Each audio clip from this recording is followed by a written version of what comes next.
ప్రభు నామానికి స్తోత్రాలు. మీ అందరికీ నా హృదయపూర్వక వందనాలు. ఈరోజు ఈ యొక్క 3 దినాల యొక్క సభల్లో చివరి దినంలోనికి మనం వచ్చి ఉన్నాం. దేవుడు ఎంతో మంచివాడు. ఆమేన్. దేవుడు నా జీవితంలో ఎంతో మంచివాడిగా ఉన్నాడని నేను గుర్తించానని ఎంతమంది చెప్తామండి? దేవానికి వందనాలని చెప్తాం. నేను ఎల్లప్పుడూ మంచివానిగా ఉన్నాను, నేను ఎప్పుడు మంచివాడినే, నేను ఎప్పుడు మంచిదాన్నే అని ఎవరైనా నిక్కచ్చిగా చెప్పగలుగుతారా? కానీ నా దేవుడు ఎల్లప్పుడూ మంచివాడే అని మాత్రం ఖచ్చితంగా చెప్పగలం. మనం దేవుని మంచితనం మీద ఆధారపడి ఉన్నాము. ఆమేన్. ఈరోజు ఒక 2 వచనాలు చదువుకుంటూ మనం ముందుకు సాగి వెళదాం. కొలస్సీయులకు రాసిన పత్రిక 3వ అధ్యాయం 17వ వచనం. మరియు మాట చేత గాని క్రియ చేత గాని మీరేమి చేసినను ప్రభు అయిన యేసు ద్వారా తండ్రి అయిన దేవునికి కృతజ్ఞతాస్తుతులు చెల్లించుచు సమస్తమును ఆయన పేరట చేయుడి. మీరేం చేసినా దేవునికి కృతజ్ఞతలు చెల్లిస్తూ సమస్తము దేవుని పేరట చేయాలి. మరొక వచనం చదువుకుందాం. కొరింథీయులకు రాసిన పత్రిక 1 కొరింథీయులకు రాసిన పత్రిక 10వ అధ్యాయము 31వ వచనం. కాబట్టి మీరు భోజనము చేసినను పానము చేసినను మీరేమి చేసినను సమస్తమును దేవుని మహిమ కొరకు చేయుడి.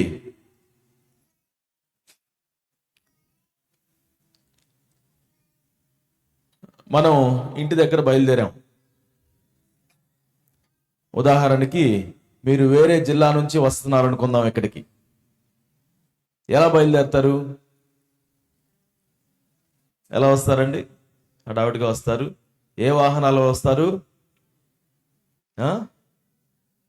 వేరే వేరే పట్టణాల నుంచి రావాలంటే ఎలా వస్తారు? బస్సులోనో, ట్రైన్లోనో, కారులోనో వస్తాం. మనం వచ్చే వాహనాలను బట్టి మన స్టోరీలు ఉంటాయి. అవి కష్టంగా ఉన్నాయా, సుఖంగా ఉన్నాయా, ఎలా ఉన్నాయని చెప్పడానికి మనం చాలా రకాలుగా మనం చెప్పుకుంటాం. బట్ ఆ ప్రయాణం ప్రారంభమైనప్పటి నుంచి మన గురేంటి, మనం ఎక్కడికి వెళ్ళాలో ఆ గమ్యానికి వెళ్ళడం మన గురి. ఈ మధ్యలో అనుభవాలన్నీ రకరకాలుగా ఉంటాయి. ఒక్కొక్కరికి ఒక్కొక్క రకంగా ఉండొచ్చు. ఈరోజు మీరు కూడి వచ్చినటువంటి వారిలో కొందరు మీ పనుల్లో నుంచి మీరు వచ్చారు, కొందరు మీ గృహాల నుంచి మీరు వచ్చారు, కొంతమంది మీ యొక్క అనేకమైనటువంటి అవసరతల్లో ఉండి వాటి కోసం చాలా ప్రయత్నాలు చేసి మీరు ఇక్కడికి వచ్చారు. మీ జర్నీ ఎలా ఉన్నా గమ్యస్థానం ఏంటి? ఈరోజు ఈ మందిరంలో, ఈ మీటింగ్లో అటెండ్ అవ్వడం. మన జీవితానికి గమ్యం ఏంటి? యేసును వెంబడించుచున్నటువంటి సంఘంగా మన జీవితానికి గమ్యం ఏంటి? మన జీవితానికి గమ్యం ఏంటి? ఇప్పుడే మనం చదివాం. ఏం చదివాం? మీరేం చేసినా సమస్తము దేవుని మహిమ కోసం చేయండి. ఇది మనం గుర్తుపెట్టుకోవాలి. మన అనుభవాలు, మన యొక్క జీవితాల్లో మనం ఎదుర్కొనే పరిస్థితులు మంచిగా ఉన్నా, ఆనందంగా ఉన్నా, సుఖంగా ఉన్నా, మనకు నచ్చకుండా ఉన్నా, చివరికి మాత్రం నేను దేవునికి మహిమ తీసుకొని రావాలి అనేటువంటి గురి, ఆ గమ్యం మనం ఏర్పాటు చేసుకోకుండా కేవలం జర్నీ గురించి మాత్రమే మనం మాట్లాడుకుంటూ ఉంటే కుదరదు. మన జీవితాల్లో దేవుడు మనల్ని కలుసుకున్న విధానం, ఆయన మనల్ని నడిపించే విధానానికి గమ్యం ఏంటంటే దేవునికి మహిమ తీసుకొని రావడం. మొదటి దినాన్న మనం ఏమి నేర్చుకున్నాం ఒకసారి విందాం. ఏం విన్నాం మనం?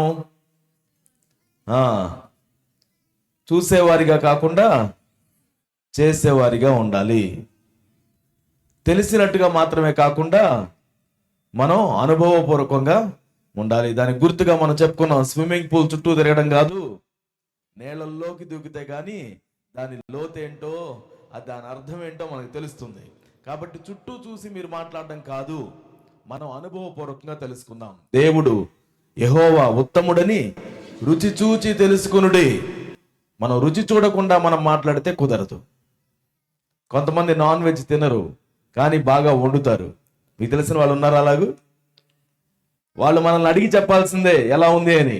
వాళ్ళు ఎంత మంచిగా వండినా రుచి మాత్రం మన యొక్క నోటి ద్వారా వాళ్ళు వినాల్సిందే తప్పితే రుచి వాళ్ళకి ఎప్పటికీ తెలియదు. కొంతమంది మందిరం విషయంలో కూడా అలానే ఉంటారు. మనం వినటం వరకే, అనుభవపూర్వకంగా తెలియదు. మనం ఆ విధంగా ఉండకూడదు అనేది మనం గుర్తు పెట్టుకుంటున్నాం.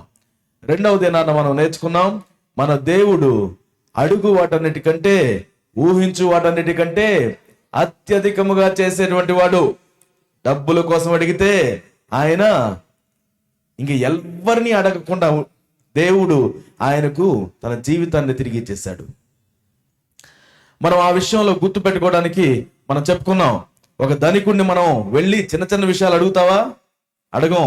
మన దేవుని దగ్గరికి వచ్చినప్పుడు మనం పూర్తిగా మార్పుని గురించి మనం అడగాలి. ఏదైతే మూల కారణం ఉందో దాన్ని మార్చమని మనం దేవుణ్ణి అడగాలి.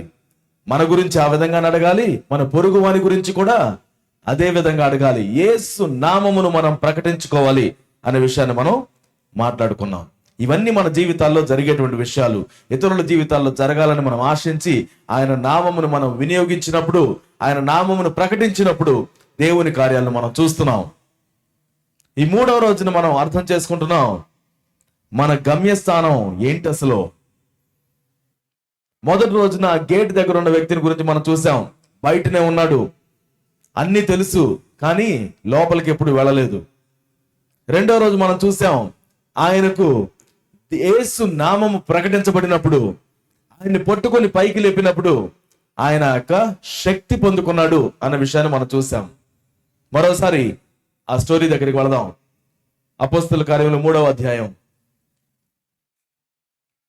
యేసు నామమును పేతురు ప్రకటించినప్పుడు, నేను కలిగిన దాన్ని, మేం కలిగిన దాన్ని నీకు ఇస్తున్నాం అని వారు చెప్పినప్పుడు, నజరేయుడైన యేసు క్రీస్తు నామమున నడువమని చెప్పి వాని కుడి చేయి పట్టుకుని లేవనెత్తినప్పుడు వెంటనే వాని పాదములను చీలమండలును బలము పొందెను. ఇంతవరకు బానే ఉంది. యేసు నామమున లే, నడువు అని చెప్పగానే వెంటనే లేచి నిలబడ్డాడు. దిగ్గున లేచి నిలబడ్డాడట. యేసుక్రీస్తుకు మనం ప్రార్థిస్తూ, ప్రభువా నా జీవితంలో ఈ కార్యాలు జరగాలని అడిగితే దేవుడు వాటిని చేసినప్పుడు అది కనపడుతుంది, నీకు తెలిసిపోతుంది. వెంటనే నీ లోపల బలం వచ్చిందన్న విషయం తెలిసిపోతుంది. కానీ ఆ బలం అంతవరకే ఉండడం మాత్రమే కాదు. ఆ రోజు ఆయన చేసిన విషయాన్ని మనం చూద్దాం. 8వ వచనం చాలా చక్కగా వ్రాయబడింది. వాడు దిగ్గున లేచి నిలిచి నడిచెను. ఏం చేశాడట? దిగ్గున లేచి నిలిచి నడిచాడంట. నేను ఒకసారి గట్టిగా మీరు దిగ్గున లేవండి అని అందాం అనుకుంటున్నాను. దిగ్గున లేవడం అంటే 40 సంవత్సరాల్లో ఎప్పుడు లేవని వ్యక్తి ఆ బలం లోపలికి రాగానే దిగ్గున లేచాడు. లోపల బలం లేకుండా ఏది లే కొంచెం లే కొంచెం కొంచెం లే కొంచెం లే అంటే లేస్తారా? లేడు. లేవడానికి ప్రయత్నించినా కిందనే పడతారు. కానీ లోపలికి బలం వచ్చినప్పుడు, లేపడానికి ప్రయత్నించినప్పుడు ఇతరుల సహకారం, లోపల ఉన్నటువంటి బలం ద్వారా దిగ్గున లేచాడట. దిగ్గున లేచి నిలిచాడు. ఎప్పుడు కూర్చుండే వ్యక్తి, ఎప్పుడు నిలబడలేదు. ఈరోజు మాత్రం నిలబడ్డాడు. నిలబడి ఏం చేస్తున్నాడట? నడుస్తున్నాడు. ఏం మాటలు లేవు ఇక్కడ, అయిపోయినాయి మాటలు. లేచి నిలబడి నడవడం ప్రారంభించాడు. నా చాలా మంది దేవుడు మన జీవితంలో ఏమైనా చేసినప్పుడు వాటిని మనం వెంటనే స్వీకరిస్తాం, ఆనందంగా దాన్ని మనం తీసుకుంటాం. మనం పొందుకోవాల్సినటువంటి దాన్ని మనం పొందుకొని అక్కడి నుంచి ముందుకెళ్ళిపోతాం. ఆ రోజు ఆయన చేసిన విషయాన్ని మనం కంటిన్యూగా చదువుదాం. వాడు దిగ్గున లేచి నిలిచి నడిచెను, నడుచుచు గంతులు వేయుచు దేవుని స్తుతించుచు వారితో కూడా దేవాలయములోనికి వెళ్ళెను. ఏం చేస్తున్నాడట? నడుస్తూ గంతులు వేయుచు దేవుణ్ణి స్తుతిస్తూ వారితో కూడా దేవాలయంలోనికి వెళ్ళెను. మధ్యలో దేవుడు ఎక్కడి నుంచి వచ్చాడో, పేతురు యోహానులతో మాట్లాడాడు, నాకు భిక్షం ఇవ్వమని. వారేమో నా వైపు చూడమన్నారు. కాసేపు చూసిన తర్వాత మా దగ్గర ఏమి లేవన్నారు. ఏమీ లేవని చెప్పి యేసుక్రీస్తు నామంలో లేచి నిలబడమన్నారు. పైకి లేవడానికి ప్రయత్నిస్తే బలం వచ్చింది, లేచి నిలబడ్డాడు. కానీ దానిలో వెంటనే ఆయనకు తెలిసిన విషయం ఏంటంటే దేవుడు చేశాడు దీన్ని. యేసు దేవుడు, యేసు నామము ప్రయోగించబడినప్పుడు ఆయన నామములో ఉన్న జీవము నాకు బలాన్ని ఇచ్చింది. దేవుణ్ణి మహిమపరచడం ప్రారంభించాడు. ఈరోజు 4 అంశాలు నేను మీతో తెలియజేయాలని ఆశపడుతున్నాను. మొట్టమొదటిగా, నీవు పొందుకున్న ప్రతిదానికి ముగింపు ఏంటంటే దేవుణ్ణి స్తుతించడం, దేవుణ్ణి మహిమపరచడం. నువ్వు పొందుకున్న ప్రతిదాన్ని బట్టి దేవునికి మహిమ చెల్లిస్తున్నావా అండి? దేవునికి మహిమ చెల్లించడం అనేటువంటిది ప్రైవేట్ గా జరిగేది మొట్టమొదటిగా, తర్వాత పబ్లిక్ గా జరుగుతుంది. నీ జీవితంలో దేవునికి మహిమ చెల్లించడం అనేది పొందుకున్న వారి ద్వారానే జరుగుతుంది. నువ్వు పొందుకోకపోతే దేవునికి వందనాలు చెప్పగలుగుతావా? చెప్పలేం కదా. నువ్వు పొందుకున్నటువంటి రక్షణ గురించి దేవునికి వందనాలు చెల్లించగలుగుతావా? చెల్లించలేం కదా. కూడి వచ్చిన మన అందరిలో కూడా ఈరోజు నేను అడిగే ప్రశ్న ఏంటంటే, నీవు దేవునిని, యేసును నీ ప్రభువుగా అంగీకరించావా? ఆయన యొద్దకు నువ్వు ఎప్పటి నుంచి వస్తున్నావు అన్నది కాదు, నీ జీవితానికి యజమాని ఎవరు? నీ జీవితాన్ని యేసుకు నువ్వు అప్పగించకపోతే నీవు దేవుణ్ణి మహిమపరచడం కుదరదు. నేను ఒక కంపెనీలో పనిచేస్తూ వేరే కంపెనీని పొగిడితే ఎలా ఉంటుంది? ఒకళ్ళింట్లో పనిచేసి పక్కనింటి వాళ్ళు మనం పొగిడితే ఎలా ఉంటుంది? బాగుంటుందా అండి? నీవు దేవుని దగ్గరకు వచ్చి అన్నిటిని గురించి దేవుని దగ్గర అడుగుతున్నావు, అన్నిటినీ పొందుకుంటున్నావు, కానీ నువ్వు మాత్రం నీకు ఇష్టం వచ్చినట్టు జీవిస్తున్నావు. ఎవరిని పొగుడుతున్నావు అప్పుడు? నిన్ను నువ్వే కదా. నాకు నచ్చినట్టుగా నేను చేస్తున్నాను, నాకు అనిపించిన నిర్ణయాలు నేను తీసుకుంటున్నాను అని నువ్వు అన్నప్పుడు నీ జీవితానికి యజమాని ఎవరు? అందరు ఇక్కడే ఉన్నారా? ధ్యాస, మనస్సు, మనిషి అందరు ఇక్కడే ఉన్నావా? అందరూ ఒకసారి ఎస్ అని చెప్పండి. నా ఇష్టం వచ్చినట్టుగా నేను నిర్ణయాలు తీసుకున్నప్పుడు నాకు యజమాని ఎవరు? నేనే. మరి యేసయ్యా నువ్వే నా యజమానివి, నువ్వు నా ప్రభువు అని చెప్తే ఎవరికి ఇష్టం వచ్చిన నిర్ణయాలు మనం తీసుకోవాలి? ఆయనకి ఇష్టం వచ్చిన నిర్ణయాలు మనం తీసుకోవాలి. నీవు నేను వ్యక్తిగతంగానే దేవునిని మనం యజమానిగా కలిగి లేకపోతే ఆయనను మహిమపరచడం అనేది అబద్ధం, ఒట్టి బూటకం. నీ జీవితానికి ఆయన యజమానిగా లేకుండా నువ్వు పాటలు పాడవచ్చు, వాక్యం చెప్పొచ్చు, ప్రార్థన చేయొచ్చు, అనేకమైన పనుల్లో నువ్వు పార్టిసిపేట్ చేయొచ్చు. క్రమంగా అందరూ గుర్తించే విధంగా ఎంత గొప్పగా సేవ చేస్తున్నావు, ఎంత గొప్పగా దేవుడు అంటే ఇష్టపడుతున్నావు అని చెప్పొచ్చు. కానీ నీకు అంతరంగంలో నీకు తెలుసు, నీకు నచ్చినట్టుగా నువ్వు ముందుకు వెళుతున్నావా, లేక దేవునికి ఏది ఇష్టమో దానిని బట్టి నువ్వు నిర్ణయం తీసుకుంటున్నావా అనే విషయం మాత్రం నీకే తెలుసు. వ్యక్తిగతంగా దేవునికి నిన్ను నువ్వు సమర్పించుకోవడం చాలా ప్రాముఖ్యం. దేవుని ద్వారా ఏదైనా పొందుకొని మరలా ఎప్పటికాలు ఎట్టెట్టే అన్నట్టు వెనకకు వెళ్ళి రోజు చేసుకునే దాన్ని మనం చేసుకుంటూ ఉంటే కుదరదండి. ఆ రోజు భిక్షగాడిగా కూర్చున్న వ్యక్తి లేచి నిలబడి నడుస్తూ ఇప్పుడు వెళ్ళి నేను పని చేసుకుంటాను అని పరిగెత్తలేదే. ఎక్కడికి పరిగెత్తాడు? దేవాలయంలోనికి పరిగెత్తాడు. తనను లేవనెత్తడానికి దేవుడు పంపించిన దేవుని దాసునితో పాటుగా మందిరంలోనికి ప్రవేశించాడు. వాళ్ళందరికీ తెలుస్తుంది. 10వ వచనంలో మనం 9వ వచనంలో చదువుతాం, వాడు నడుచుచు దేవుని స్తుతించుట ప్రజలందరూ చూచి శృంగారమును దేవాలయపు ద్వారమునొద్ద భిక్షము కొరకు కూర్చుండిన వాడు వీడే అని గుర్తెరిగి వానికి జరిగినది దానిని చూచి విస్మయముతో నిండి పరవశులైరి. దేవుడు ఎంత గొప్ప కార్యాలు చేస్తున్నాడు అని ప్రజలందరూ కూడా దేవుని స్తుతించడం మనం చూస్తున్నాం. 4వ అధ్యాయం 21వ వచనం, ప్రజలందరూ జరిగిన దానిని గూర్చి దేవుని మహిమపరచుచుండిరి గనుక సభవారు ప్రజలకు భయపడి వారిని శిక్షించు విధమేది కనుగొనలేదు కనుక గట్టిగా బెదిరించి విడుదల చేశారు. ఇక్కడ గమనించాల్సిన విషయం, ప్రజలందరూ ఏం చేస్తున్నారట? జరిగిన దానిని గూర్చి దేవుని మహిమపరచుచుండిరి.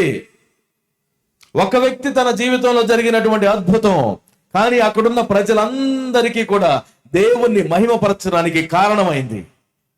నీ జీవితంలో, నా జీవితంలో దేవుడు చేసే ప్రతిదాని యొక్క ముగింపు ఏంటంటే దేవునికి మహిమ తీసుకుని రావడం.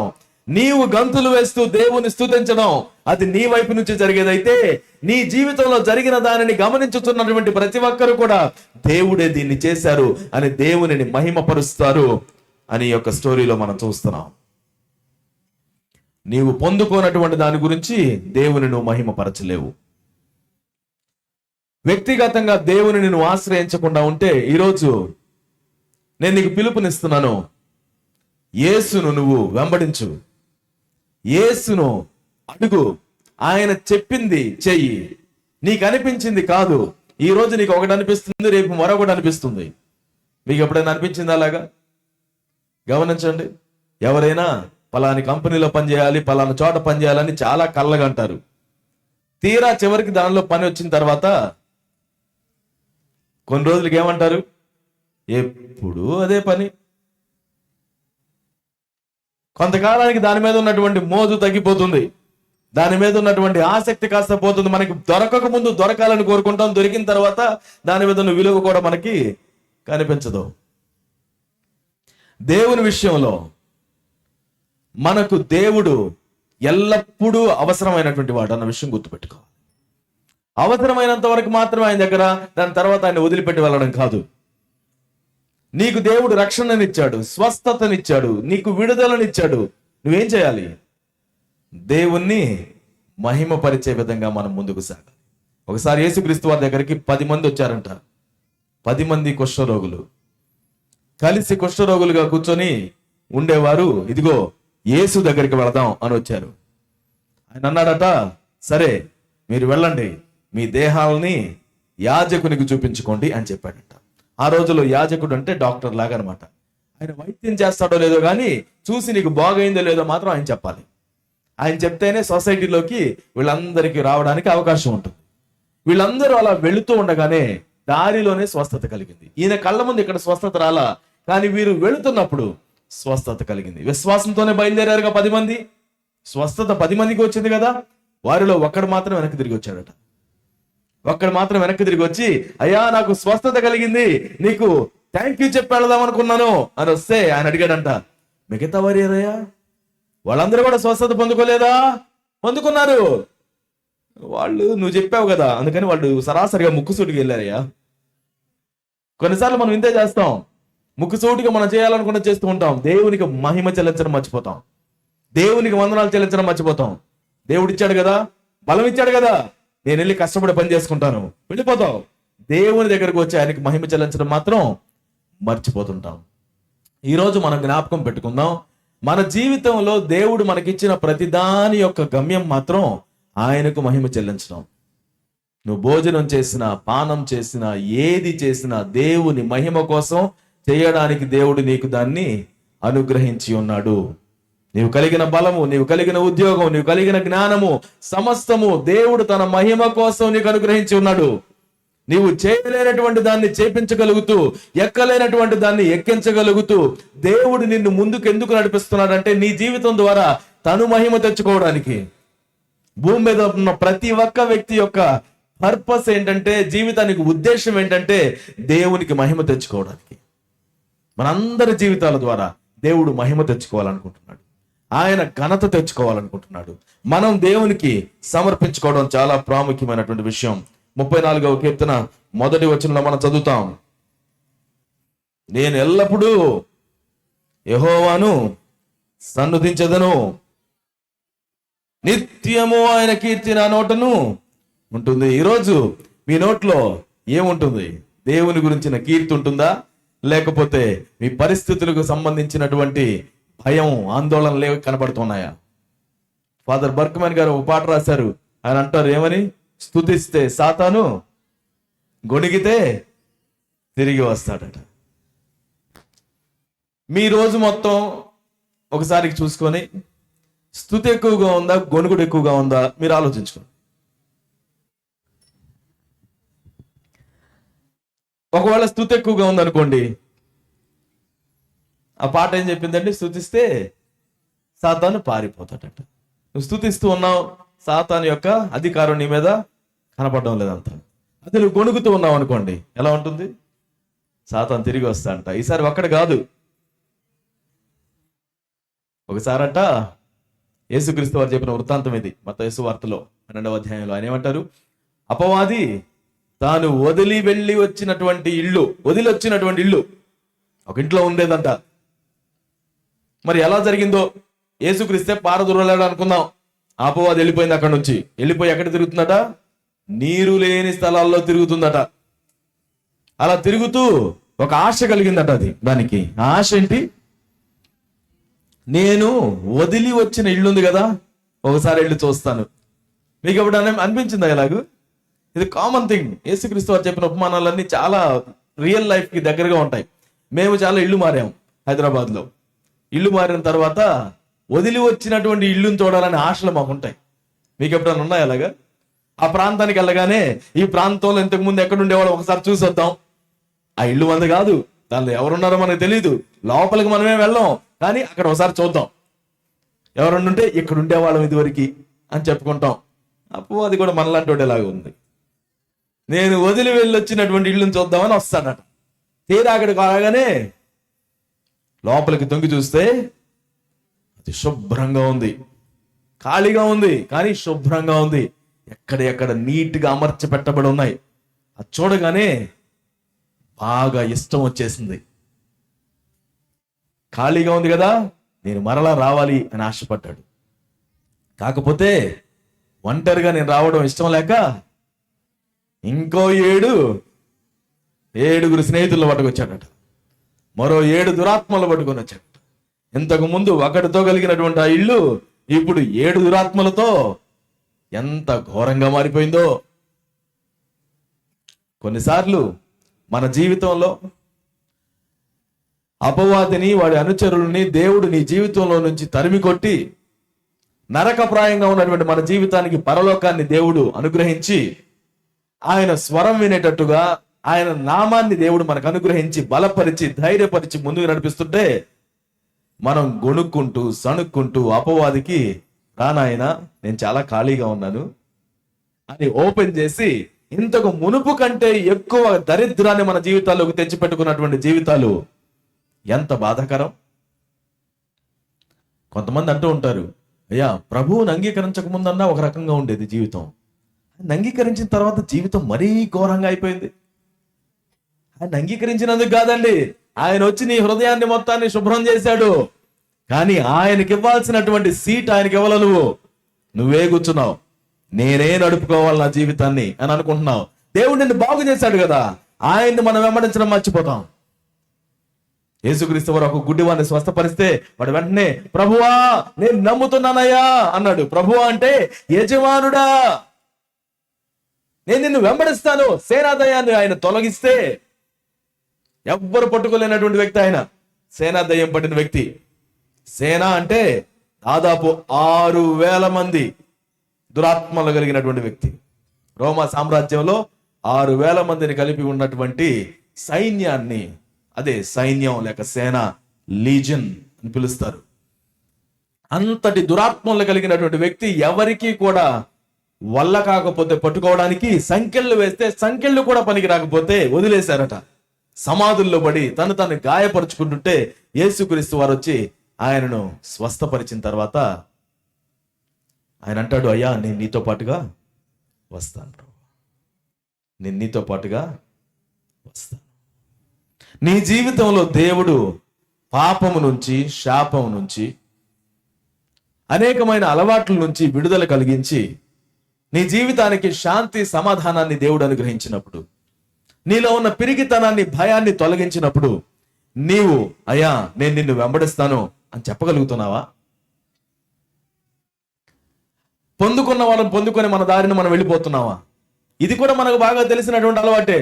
ఒక డాక్టర్ గారి దగ్గరికి వెళ్తావు, నీకు ఉన్నటువంటి రోగాన్ని నువ్వు పంచుకుంటావు, ఆయన నిన్ను బాగు చేస్తాడు. బాగు చేసిన తర్వాత ఏం చేస్తావు నువ్వు? ఏం చేస్తామండి? మన దారిని మనం వెళ్ళి మన పనులు మనం చూసుకుంటాం.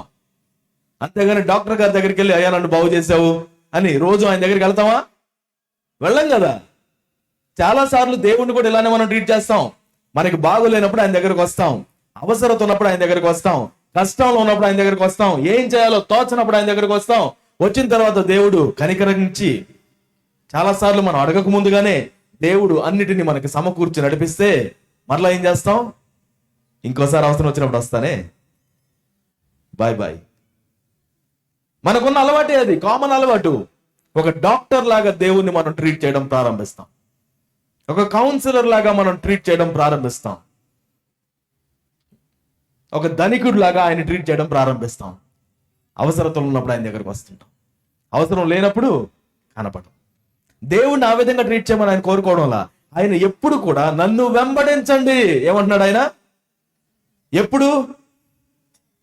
అనుదినము, ప్రతిరోజు నన్ను వెంబడించండి. నిన్ను నేను అనుదినము నడపాలని ఆశపడుతున్నాను. నీ జీవితం ఒంటరిగా నువ్వు జీవించడానికి నేను ఒప్పుకోవడం లేదు, ఎందుకంటే అది నీకు హానికరమైంది. ఈ లోకంలో నువ్వు ఒంటరిగా నడవాలని నేను ఆశపడడం లేదు, నీతో పాటుగా నేను నడవాలని ఆశపడుతున్నాను.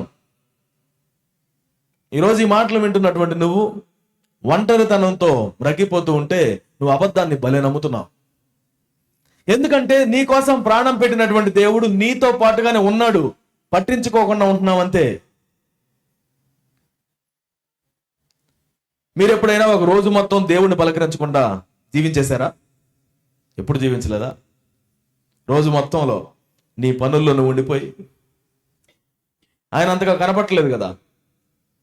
చాలా సులభం ఆయన్ని పట్టించుకోకుండా రోజు మొత్తం గడిపేసేసి ఎప్పుడో కాసేపు ప్రార్థన చేసుకోవడానికి వచ్చినప్పుడు, ప్రభువా ఉన్నావా? ఇక్కడే ఉన్నావు, ఇంట్లోనే.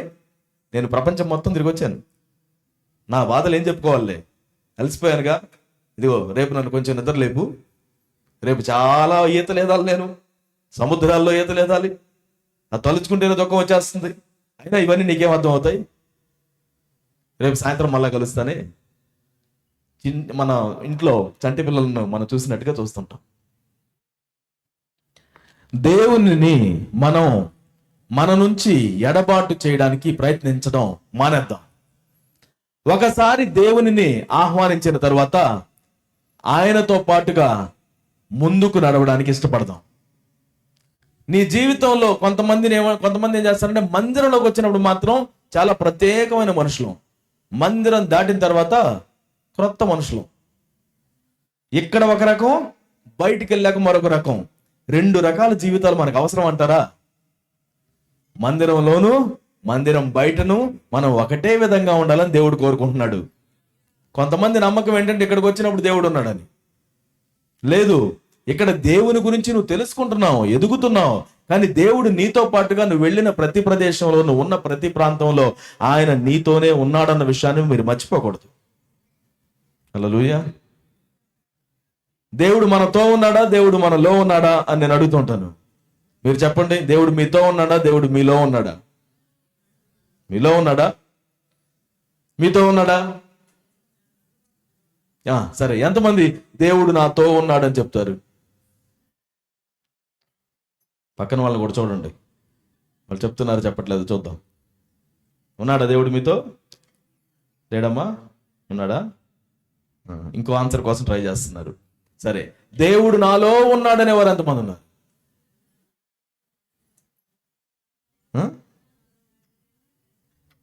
దేవుడు నాతో ఉన్నాడో, నాలో ఉన్నాడో, అసలు ఉన్నాడో లేడో నాకు తెలియట్లేదనే వాళ్ళు ఎంతమంది ఉన్నారు?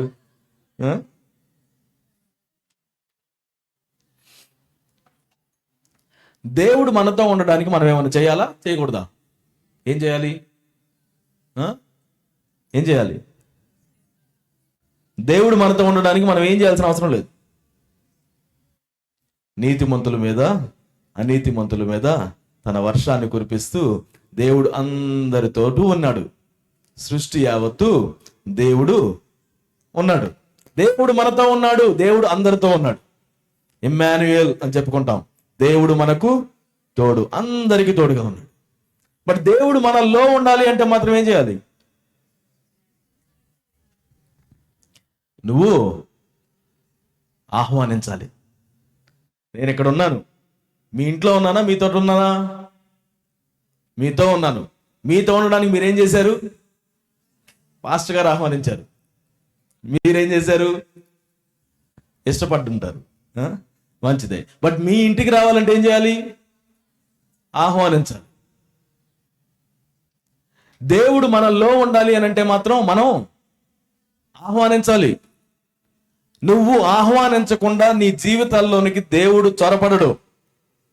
ఒక దురాత్మ ఒక వ్యక్తిని పట్టినట్టుగా దేవుడు నిన్ను పట్టడు. దేవుడు నువ్వు కోరుకుంటే నీ జీవితంలోనికి ప్రవేశిస్తాడు. కాబట్టి మీరు ఎవరైనా నా జీవితంలోనికి రండి ప్రభువా, నన్ను పరిపాలించండి అని మీరు అడగకపోతే ఆయన మీ జీవితంలో ఎలాంటి కార్యం చేయలేడు. నీ జీవితంలోనికి యేసుక్రీస్తును ఆహ్వానించావా? కొంతమంది ఆహ్వానిస్తారు, మందిరంలోనికి వచ్చినప్పుడు నాలోకి రండి ప్రభువా, బయటికి వెళ్ళినప్పుడు ఇక్కడే ఉండండి ప్రభువా, మళ్ళా వచ్చినప్పుడు పలకరిస్తానుగా. అలా కాదు. ఒకసారి యేసుక్రీస్తును నీ యొక్క జీవితంలోనికి ఆహ్వానిస్తే పరిశుద్ధాత్మ దేవుడు నీ జీవితంలో నిత్యము జీవిస్తాడు. నిత్యము జీవిస్తాడు. ఈ మాట మీరు గమనించాలి. ఎప్పుడు జీవిస్తాడు? నిత్యము జీవిస్తాడు. నీవు మంచిగా జీవించినప్పుడు ఆయన నీలోనే ఉంటున్నాడు. నువ్వు పడిపోయిన సందర్భంలో కూడా ఆయన నీలోనే ఉంటున్నాడు. నీలోనే ఉన్న దేవుడు నిన్ను వదిలిపెట్టి వెళ్ళాలని ఎప్పుడూ కోరుకోవడం లేదు.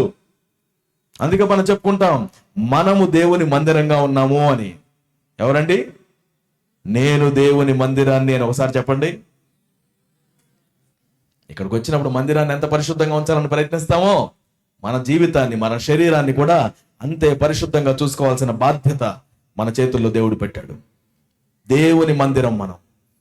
కాకపోతే మనలో ఉన్నటువంటి దేవుడు ఏ విధంగా ఉన్నాడు అనేది మీరు గుర్తించాలి. ఇప్పుడు చెప్పండి, దేవుడు నాలో ఉన్నాడు అనేవారు ఎంతమంది ఉన్నారు ఇక్కడ? దేవుడు నాలో ఉన్నాడు అనేవారు ఎంతమంది ఉన్నారు? అంటే మీరు ఏం చేసి ఉండాలి? ఆహ్వానించండి. ఎంతమంది ఆహ్వానించారు? ఒకసారి చేతులు ఎత్తి చూపించండి. దేవునికి వందనాలు. హల్లెలూయా. ఒకవేళ మీరు కనుక దేవుని ఆహ్వానించకపోతే, సింపుల్ గా మనం మాట్లాడుకుంటే దేవుడు నీలో లేడు. కాబట్టి నీకు ఇష్టమైతే ఆయన నా హృదయంలోనికి రండి ప్రభువా, నా జీవితాన్ని ఆక్రమించండి అని దేవునికి అవకాశం ఇవ్వండి. దేవుడు నీ జీవితాన్ని నడిపించడానికి ఆయన ఇష్టపడుతున్నాడు. కావాల్సినవన్నీ దేవుడు చేస్తాడు. నీకోసం ప్రాణం పెట్టాడు. నీకు దేవునికి మధ్యలో ఏ పాపము అడ్డు లేకుండా ఉండేటట్టుగా దేవుడు ప్రాయశ్చిత్తం కూడా చేశాడు. నువ్వు ఆయన అడగడమే కావాలి. ఇంకా కొంతకాలం తర్వాత అడుగుతాను, యవ్వనం అయిపోయిన తర్వాత అడుగుతాను, నా బాధ్యతలు అయిపోయిన తర్వాత అడుగుతాను అని మీరేమైనా అనుకుంటూ ఉంటే నీకు నువ్వే బాస్ లాగా ప్రవర్తిస్తున్నావు. కాబట్టి అక్కడ మనం దేవునికి అప్పగించట్లేదని గుర్తించి ఈ రోజైనా నీ జీవితాన్ని ప్రభువుకు సమర్పించుకోమని చెప్పేసి దైవజనుడిగా మనవి చేస్తున్నాం. యేసును అంగీకరించిన వారిని నీ హృదయంలో, నీ జీవితంలో ఆహ్వానించిన నీవు ఆయనకి ఏ స్థానం ఇచ్చావు అనేది మీరు గుర్తించాలి. ఏ స్థానం ఏంటి? మరలా నీ జీవితంలో ఒకటే ఒక చైర్ ఉంటుందంట, సింహాసనం. ఒకటే చైరు. ఆ చైర్ మీద ఎవరు కూర్చున్నారో మీరు చూసుకోవాలి. ఎవరు కూర్చొని ఉండాలి? ఒకవేళ ఆయన నీ యజమాని అయితే ఆయన కూర్చొని ఉండాలి. ఒకవేళ ఆయన యజమాని అయితే నీ జీవితంలో తీర్మానాలు నీకు నచ్చినట్టుగా నువ్వు చేస్తున్నావు అనుకోండి, అలా చేసిన ప్రతిసారి ఆ సీట్లు ఎవరు ఎక్కుతున్నారు? నువ్వే ఎక్కుతున్నావు. ప్రభు కాసేపు పక్క జరుగు, నేను కూర్చుంటాను. ఈరోజు కొంచెం నాకు ఇష్టమైనటువంటి పర్సనల్ డే, నాకు ఇష్టం వచ్చిన కార్యాలు నేను చేయబోతున్నా. సాయంత్రం వచ్చిన మాట్లాడుకుందాం, అప్పుడు పశ్చాత్తాపడతానులే, మళ్ళీ నీ సీట్లోకి నువ్వు రావచ్చు, ఇప్పటికైతే కొంచెం పక్క దొరుకు అని కొన్నిసార్లు దేవుని మనం పక్కన పెట్టేస్తూ ఉంటాం. జాగ్రత్త పడదాం. ఆయనకు మనం మొదటి ప్రేమనిచ్చే వారిగా ఉండాలి. ఎవ్వరికి ఇవ్వనటువంటిది, ఎవ్వరికి ఇవ్వనటువంటిది, ఆయనకు మాత్రమే చెందేటువంటిది. దేవుడైనటువంటి ప్రభువుని పూర్ణ హృదయంతో, పూర్ణ ఆత్మతో, పూర్ణ మనస్సుతో, పూర్ణ వివేకంతో ఏం చేయాలి? ప్రేమించాలి, ఆరాధించాలి. ఆయనను మాత్రమే ఆరాధించాలి. ఆ స్థానం ఎవ్వరికి ఇవ్వడానికి వీలే లేదు. అది మనుషులకైనా కావచ్చు, వస్తువులకైనా కావచ్చు, వృత్తికైనా కావచ్చు, కెరియర్ ప్లాన్స్ కైనా కావచ్చు, ఇవన్నీ సెకండరీ. ఫస్ట్ అండ్ ఫార్మోస్ట్ మనం దేవునికి మనం అప్పగించుకోవడం చాలా అవసరం. ఆయన నీలోనే ఉంటున్నాడు. మనం వైదొలిగిపోయినప్పుడు, పడిపోయినప్పుడు సైతం దేవుడు నిన్ను వదిలిపెట్టి ఎక్కడికి వెళ్ళడం లేదు. కాకపోతే నీలో ఉన్నటువంటి దేవుడు సంతోషంగా ఉన్నాడా, దుఃఖంగా ఉన్నాడా మాత్రం నీదే బాధ్యత. పరిశుద్ధాత్ముడు దుఃఖిస్తాడని వాక్యం మనకు సెలవిస్తుంది. పరిశుద్ధాత్మను దుఃఖపరచకుడి, ఆత్మను ఆర్పకుడి. మనలో ఉంటున్నటువంటి దేవుడు దుఃఖపడతాడు, ఆనందిస్తాడు. నువ్వు దేనికి కారణమవుతున్నావు? ఆనందానికి కారణమవుతున్నావా, దుఃఖానికి కారణమవుతున్నావా అనేది మాత్రం మనం చూసుకోవాలి. ఆయన ఆహ్వానించకుండా ఉంటే ఆహ్వానించండి. ఆహ్వానించిన వారు ఈ రోజు నీ జీవితంలో ఆయన ఆనందంగా ఉన్నాడా, ఆయన సింహాసనం మీదనే ఉన్నాడా అన్న విషయాన్ని మనం చెక్ చేసుకుంటూ ఆయనకు ఆ స్థానం ఇవ్వడం చాలా ప్రాముఖ్యం. దేవునికి మహిమను తీసుకొని రావడం అనేదే మన స్వస్థతకు కానీ, విడుదలకు కానీ, రక్షణకు కానీ ప్రాముఖ్యమైనటువంటి గురి. నీ జీవితాన్ని బట్టి దేవునికి మహిమను నువ్వు చెల్లించాలి వ్యక్తిగతంగా. అలానే నీ జీవితాన్ని చూచిన వారు కూడా దేవుణ్ణి మహిమపరచాలి. మత్తయి సువార్త 5వ అధ్యాయంలో కొండ మీద ప్రసంగంలో యేసుక్రీస్తు వారు సెలవిచ్చారు. ఏమని సెలవిచ్చారు? మీ సత్క్రియలను, మనుషులు మీ సత్క్రియలను చూచి పరలోకమందున్న మీ తండ్రిని మహిమపరచెదరు. కాబట్టి మీ సత్క్రియలను మనుషుల ఎదుట ప్రదర్శించనీయండి. మంచిగా జీవించండి, మంచి అలవాట్లతో జీవించండి. 5వ అధ్యాయంలో మనం చదువుతున్నాం ఆ మాటను. 16వ వచనం, మనుషులు మీ సత్క్రియలను చూచి పరలోకమందున్న మీ తండ్రిని మహిమపరచునట్లు వారి ఎదుట మీ వెలుగు ప్రకాశింపనీయుడి. జాగ్రత్తగా ప్రకాశింపనిద్దాం. ఎందుకు? నీ మంచితనాన్ని చూపించుకోవడానికి కాదు, నీ దేవుడు మహింపరచబడుతున్నాడు కాబట్టి. నువ్వు చక్కగా నిలబడినప్పుడు దేవుడు మహింపరచబడుతున్నాడు. నువ్వు చక్కగా చదువుకుంటే దేవుడు మహింపరచబడుతున్నాడు. నువ్వు లంచం తీసుకోకుండా ముందుకు సాగితే దేవుడు మహింపరచబడుతున్నాడు. నువ్వు బూతులు ఆడకుండా, సరదక్తులు వాడకుండా చక్కగా మాట్లాడితే దేవుడు మహిమపరచబడుతున్నాడు. నువ్వు కొండాలు చెప్పకుండా చక్కగా సూటిగా నువ్వు నిలబడితే దేవుడు మహిమపరచబడుతున్నాడు. నువ్వు చింతపడకుండా దేవునికి ప్రార్థన చేస్తే దేవుడు మహిమపరచబడుతున్నాడు. ప్రతి దాని విషయంలో దేవుని దగ్గరికి వెళ్ళి కృతజ్ఞతాస్తుతులు చెల్లిస్తే దేవుడు మహిమపరచబడుతున్నాడు. నువ్వు ఇతరులకు సహాయం చేస్తే దేవుడు మహిమపరచబడుతున్నాడు. ప్రతి దాని విషయంలో, అన్నిటిలోనూ దేవునికి మహిమార్థమై మనం చేయాలని ప్రేరేపించబడుతున్నాం. మహిమను చెల్లించే వారిగా మనం ఉండడం నేర్చుకోవాలి. హీలింగ్ వచ్చింది ఆ వ్యక్తికి, కుంటివానికి. చివరికి వచ్చేటప్పటికి ప్రజలందరి విషయంలో దేవునికి మహిమ వచ్చింది. అక్కడున్న ప్రజలందరూ దేవుని స్తుతిస్తున్నారు, మహిమపరుస్తున్నారు. ఆ రోజు అయిపోయింది, తర్వాత రోజు వచ్చింది. తర్వాత రోజు కూడా ప్రజలు దేవుని మహిమపరచడం మనం చూస్తున్నాం. నీ జీవితంలో దేవుడు చేసిన కార్యం నీ మట్టుకే కాదు, నీ చుట్టుపక్కల ఉన్నటువంటి ప్రజల మధ్యలో కూడా తన నామాన్ని హెచ్చించుకోవడానికి దేవుడు దాన్ని జరిగించాడన్న విషయాన్ని గుర్తుపెట్టుకోవాలి. మొట్టమొదటిగా ఏం చేయాలండి? దేవునికి మహిమను తీసుకొని రావాలి. అందరం చెప్దాం, ఏం చేయాలి? రెండవదిగా, దేవుడు చేసినటువంటి కార్యాలను బట్టి మనం సాక్ష్యం ఇచ్చేవారిగా ఉండాలి. ఏం చేయాలి? సాక్ష్యం ఇచ్చేవారిగా ఉండాలి. దేవుడు నీ జీవితంలో ఏం చేశాడో దాన్ని జాగ్రత్తగా గమనించుకొని ఇది దేవుడు చేశాడు అని చెప్పగలగాలి. ఇది దేవుడే చేశాడు. ఆ వ్యక్తి ఏం చెప్పాడట? దేవుణ్ణి స్తుతిస్తున్నాడట. వారితో కూడా దేవాలయానికి వెళుతూ ఎవరిని స్తుతిస్తున్నాడు? మామూలుగా అయితే పేతుర్ని, యోహాన్ని ఎత్తు పట్టుకొని, అయ్యా మీరు ఎంత గొప్పవాళ్ళు అయ్యా, నా కోసమే మీరు వచ్చారయ్యా అని వీళ్ళ కోసం గుడి కట్టేయాలి కదా. ఆయన మాత్రం దేవుణ్ణి స్తుతిస్తున్నాడు, దేవుణ్ణి స్తుతిస్తున్నాడు. ఒకసారి పేతురు గారు, శీల అనే ఆయన, వీరిద్దరు కూడా కలిసి సువార్త ప్రకటన చేస్తూ వెళుతున్నప్పుడు కొంతమంది మనుషులు వీళ్ళని చూసి, వాళ్ళు చేసిన అద్భుత కార్యాలను చూసి వీళ్ళే దేవుళ్ళు అని నిర్ణయించుకున్నారు. ఏమని నిర్ణయించుకున్నారు? వీళ్ళే దేవుళ్ళు అని. అలా నిర్ణయించుకున్నప్పుడు వీళ్ళని వెంటనే వాళ్ళు వచ్చి ఊరేగించడం ప్రారంభించారు, దేవుళ్ళు లాగా పూజించడం ప్రారంభించారు. వెంటనే వీరిద్దరూ వాళ్ళ చేతుల్లోంచి తప్పించుకొని కింద పడి దుమ్మును ఎత్తిన పోసుకొని వాళ్ళు అంటున్నారు, అయ్యా మేము దేవుళ్ళం కాదు, మీలాంటి మనుషులం మాత్రమే. దేవుడు ఎంతో గొప్పవాడు, ఆయనకి ఇవ్వాల్సిన మహిమ ఆయనకు మాత్రమే ఇవ్వాలి. ఆ రోజు ఏం జరిగిందో తెలుసా? వీళ్ళు మేము దేవుళ్ళు కాదన్నారు కదా అని చెప్పేసి వీళ్ళు కొట్టేశారు. అప్పుడు దాకా పూజిస్తున్న ఇదే మనుషులు వీళ్ళని కొట్టడం ప్రారంభించారు. కొట్టడం ప్రారంభిస్తే బెత్తాలతో వీళ్ళని కొట్టి తీసుకువెళ్ళి చెరసాల్లో పడేశారు. అదే రోజున ఆ చెరసాల్లో కూర్చొని వీళ్ళు ఏం చేస్తున్నారు? పాటలు పాడుతున్నారు. నేను ఎల్లప్పుడూ యెహోవాను సన్నుతించాను. నిత్యము. పరిస్థితులు ఏ విధంగా మారినా దేవుని గురించి సాక్ష్యం ఇవ్వడానికి వారెప్పుడూ తగ్గలేదు. నా దేవుడు చేసిన కార్యం ఇది, దేవుడు మాత్రమే జరిగించే విషయం. బైబిల్లో మీరు ఎవరి స్టోరీనైనా చూడండి, వారు దేవుని కార్యాన్ని ఎప్పుడు కూడా దేవుని వైపు తిప్పి ఆయన చేశాడు అని చెప్తారు. ఒకరోజు ఐగుప్తు దేశంలో ఉన్నటువంటి రాజుకి కల వచ్చింది. ఆ కల భావం ఏంటో తెలియడం లేదు. అప్పుడు దేవుడు యోసేపుని ఆయన దగ్గరికి తీసుకొని వస్తే యోసేపు ఏమంటాడు తెలుసా? అయ్యా,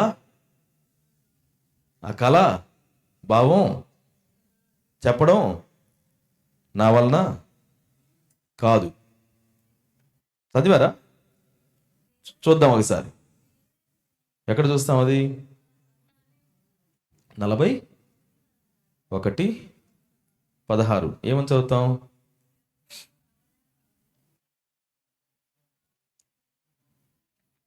వచనంలో ఫరో గారు ఈ విధంగా చెప్తారు. ఫరో యోసేపుతో, నేను ఒక కల కంటిని, దాని భావమును తెలుపగల వారెవరునూ లేరు.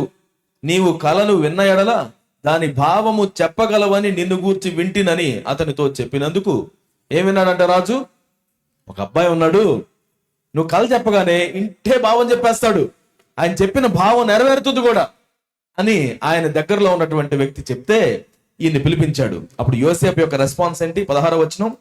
అప్పుడు యోసేపు అంటున్నాడు, నా వలన కాదు, దేవుడే ఫరోకు క్షేమకరమైన ఉత్తరం ఇచ్చునని ఫరోతో చెప్పెను. ఏమంటున్నాడండి? దేవుడే, నా వలన మాత్రం కాదు. అరే యోసేపు, దేవుడు దేవుడు అంటున్నావు, ఎక్కడి నుంచి వచ్చావు నువ్వు? చెరసాల నుంచి వచ్చానయ్యా. చెరసాల నుంచి వచ్చావా? ఎన్ని సంవత్సరాలు ఉన్నావు నువ్వు అక్కడ? దాదాపుగా 10 సంవత్సరాలు అయింది. తెలుసా మీకు? యోసేపు చెరసాల్లో ఒక రోజు పడేసి రెండో రోజు రాలేదు బయటికి. దాదాపుగా 7 నుంచి 10 సంవత్సరాలు తన యవ్వన కాలం మొత్తం చెరసాల్లో గడిపాడు. ఆ రోజు బయటికి తీసుకొని వచ్చి నువ్వు కలభావం చెప్తాడంటే కదా, కలభావం చెప్తామంట కదా అంటే మనమైతే ఏం చేస్తాం? ఏదో ప్రయత్నిస్తాం. చెప్పండి అయ్యా, వచ్చిన అవకాశం ఏదో వచ్చింది కదా, దాన్ని ఎందుకు పోగొట్టుకోవాలి? కానీ యోసేపు అంటున్నాడు, నా వలన. మొట్టమొదటిగా మనం గుర్తుంచుకోవాలి, ఇది మన వలన జరిగేటువంటి కార్యం కాదు. మనం మంచిగా జీవించడం మన వల్ల జరిగే కార్యం కాదు. పరిశుద్ధులుగా జీవించడం మన వల్ల జరిగే కార్యం కాదు. మన విశ్వాసంతో జీవించడం కూడా మన వల్ల జరిగే కార్యం కాదు. దేవుడు మాత్రమే చేసే కార్యం అది. దేవుడిస్తేనే మనం విశ్వసించడం కూడా మనకు సాధ్యమవుతుంది. దేవుడు తెలియజేస్తేనే మన గురించినటువంటి బ్రతుకు గురించినటువంటి స్పష్టత మనకి ఏర్పడుతుంది. దేవుడు మనకు చూపించకపోతే ఏది మనం చేయలేం. ఈ విషయం మనం మొట్టమొదటిగానే అంగీకరించాలి. మన సాక్ష్యానికి గుర్తు దేవుడు. ఇది దేవుడు చేశాడు, ఇది దేవుడు చేస్తాడు. మన జీవితంలో నువ్వు పొందుకునే ప్రతి సక్సెస్ కి కూడా నువ్వు చెప్పాల్సిన విషయం ఏంటంటే, నా దేవుడు చేశాడండి ఈ విషయాన్ని. నేను జాబ్ కోసం వెతుకుతుంటే దేవుడు నన్ను ఆశీర్వదించాడు. నాకు జాబ్ దొరికింది అని మనం చెప్పడం అలవాటు, నాకు జాబ్ వచ్చేసింది అని. కానీ దానికి బదులుగా మనం, యేసుక్రీస్తు నాకు ఉద్యోగాన్ని ఇచ్చాడు. నేను కష్టాల్లో ఉన్నప్పుడు, నేను చింతపడుతున్నప్పుడు, నేను ఇరుకులో ఉన్నప్పుడు దేవుడు నాకు ఉద్యోగాన్ని ఇచ్చాడు. మనం దేవుని వలననే ఇవన్నిటిని సంపాదించుకున్నామన్న విషయం మనం అర్థం చేసుకోవాలండి. చాలా మంది మన యొక్క శక్తి చేత మనం చేసామని అనుకుంటాం, మన జ్ఞానంతో మనం సంపాదించుకున్నామని అనుకుంటాం. కానీ దేవునికి ఇవ్వాల్సిన మహిమను మనం దేవునికి మాత్రమే ఆపాదించడం మనం నేర్చుకోవాలి. Testimony given to God. దేవునికి మన యొక్క సాక్ష్యాన్ని పంచుకునే వారిగా ఉండాలి. 1 కొరింథీయులకు రాసిన పత్రిక 1వ అధ్యాయము 31 చదువుదాం ఒకసారి. అతిశయించువాడు ప్రభువునందే అతిశయింపవలెను అని వ్రాయబడి ఉన్నది. ఏంటండి? ఎలా అతిశయించాలట? ప్రభువునందే అతిశయించాలి. ప్రభువునందే అతిశయించాలి. ఆ రోజు పేతురు గారు, యోహాను గారు వెళ్ళి ఆ గొప్ప అద్భుతం చేస్తే ప్రజలందరూ గుమికుడు రావడం ప్రారంభించారట. సొలొమోను మంటపం అంటారు లోపలికి వెళ్ళిన తర్వాత దాన్ని. ఆ సొలొమోను మంటపంలోకి జనం పరిగెత్తుకుంటూ వస్తుంటే అప్పుడు వీరేమన్నారు? చదువుదాం. అపొస్తలుల కార్యములు 3వ అధ్యాయం 11వ వచనం. వాడు పేతురును యోహానును పట్టుకొని ఉండగా, ఎక్కడ ఉన్నాడట? వారిద్దరిని వదిలిపెట్టడం లేదు, పట్టుకున్నాడు. వీళ్ళ ద్వారానే వచ్చిందన్న విషయం ఉంది. దేవుని స్తుతిస్తున్నాడు, కానీ వీళ్ళని పట్టుకొని ఉన్నాడు. ప్రజలందరూ విస్మయం ఉంది. సొలొమోనుదను మంటపములో ఉన్న వారి యొద్దకు గుంపుగా పరుగెత్తి వచ్చిరి. 12వ వచనం. అప్పుడు పేతురు ఈ విధంగా చెప్తున్నాడు. పేతురు దీన్ని చూచి ప్రజలతో ఇట్లా నేను, ఇశ్రాయేలీయులారా, మీరు వీని విషయమై ఎందుకు ఆశ్చర్యపడుచున్నారు? మా సొంత శక్తి చేతనైనను భక్తి చేతనైనను నడవను వీనికి బలమిచ్చినట్టుగా మీరెందుకు మా తట్టు తేరి చూస్తున్నారు? అబ్రహాము, ఇస్సాకు, యాకోబు అను వారి దేవుడు అనగా మన పితరుల దేవుడు తన సేవకుడైన యేసును మహిమపరిచి ఉన్నాడు.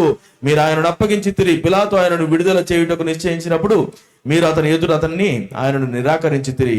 మీరు పరిశుద్ధుడును నీతిమంతుడైన వారిని నిరాకరించి నరహంతకుడైన మనుషుని మీకు అప్పగింపమని అడిగితిరి. మీరు జీవాధిపతిని చంపితిరి గాని దేవుడు ఆయనను మృతుల్లో నుండి లేపెను. అందుకు మేము సాక్షులము. గమనించండి, అక్కడ జరిగిన అద్భుతం వారి చేతుల మీదుగా జరిగింది. వారు ప్రకటించినప్పుడు జరిగింది. ప్రజలందరూ వచ్చి వాళ్ళని చూస్తుంటే, అమ్మో ఎంత గొప్ప కార్యాలు చేశారు, వీళ్ళల్లో ఏదో శక్తి ఉంది, వీళ్ళల్లో ఏదో గొప్పతనం ఉంది అని వాళ్ళని చూస్తూ ఉంటే, వెంటనే ఆయన ఏం చెప్పాడండి? మమ్మల్ని ఎందుకు చూస్తున్నారండి మీరు? మా వల్ల ఏదో జరిగిందని మీరు ఎందుకు అనుకుంటున్నారు? అమ్మో ఎంత భక్తి పరుడంటే, ఎంత భక్తి ఉంటే ఎంత కార్యం జరిగింది, ఎంత శక్తి ఉంటే ఎంత కార్యం జరిగింది అని వీళ్ళని చూస్తూ ఉంటే, గమనించండి, ఏదైనా అద్భుతం జరిగినప్పుడు ప్రజలందరూ గుమికి ఉండడం, ప్రజలందరూ ఇష్టపడడం, ప్రజలందరూ గొప్ప చేయడం జరుగుతుంది. కానీ మెచ్యూరిటీ కలిగినటువంటి క్రైస్తవులు, విశ్వాసులు ఆ మహిమను దేవుని వైపుకు మళ్ళిస్తారు. దేవునికి మహిమ చెల్లించడానికే దాన్ని వాడుకుంటారు తప్పించి మరలా వారి వైపుకి అటెన్షన్ తీసుకురావడానికి ఎప్పుడు ప్రయత్నించరు. ఆ చిన్న అవకాశాన్ని కూడా పేతురు గారు ఏం చెప్తున్నారండి? మమ్మల్ని ఎందుకు చూస్తున్నారు? ఇదిగో యేసును దేవుడు మహిమపరిచాడు. ఈ రోజున యేసు ద్వారా ఈ కార్యం జరిగింది. ఆయన పరిశుద్ధుడు, ఆయన గొప్పవాడు, ఆయనే దీనిని చేసి ఉన్నాడు. మా శక్తి వలన కాలేదు, మా భక్తి వలన కాలేదు. ఈ విషయం విశ్వాసంగా మనం అందరం గుర్తుపెట్టుకోవాలి. నువ్వేదో బాగా శక్తి ఉంటే, నీకేదో భక్తి ఉంటే దేవుడు నీ ద్వారా అద్భుతాలు చేస్తాడు నువ్వు అనుకోకు. యేసునందు దేవుడు నిన్ను వాడుకుంటున్నాడు. నీ బలహీనతల్లో కూడా తన శక్తి పరిపూర్ణమవుతుంది. నువ్వు ఎలా ఉన్నా దేవుడు నీ యొక్క జీవితంలో తన కార్యాల్ని చేయగలుగుతాడు. నువ్వు ఆయన మీద ఆధారపడ్డం ఒకటే నువ్వు చేయాల్సింది. రోజు పేతురు వచ్చి యేసు నామమును ప్రకటించినటువంటి పేతురు, అంతకు మునుపు యేసు ఎవరో తెలియదని బొంకినటువంటి పేతురే. కానీ దేవునికి అప్పగించుకున్న తర్వాత దేవుడు తన జీవితాన్ని ఇంకా బహు విస్తృతంగా తన మహిమ కోసం వాడుకుంటూ ఉన్నాడు. నువ్వు పడిపోయిన వ్యక్తిగా ఉండుండొచ్చు. దేవుని యొక్క సన్నిధిలోనికి ఇంతకు ముందు ఎంతో యాక్టివ్ గా ఉండి అన్ని విషయాల్లో ముందుంటూ ఈ మధ్య వెనక్కి దిగజారిపోయిన వ్యక్తిగా నువ్వు ఉండుండొచ్చేమో. మరలా నువ్వు దేవుని వద్దకు రా, దేవుని నిన్ను నువ్వు అప్పగించుకో. ప్రభువా, నేను నిన్ను ప్రేమిస్తున్నాను, అన్నిటికంటే ఎక్కువగా, అందరికంటే ఎక్కువగా నా ప్రేమను నీ వైపునకు చూపిస్తున్నాను ప్రభువా అని ఆయన దగ్గరికి రా.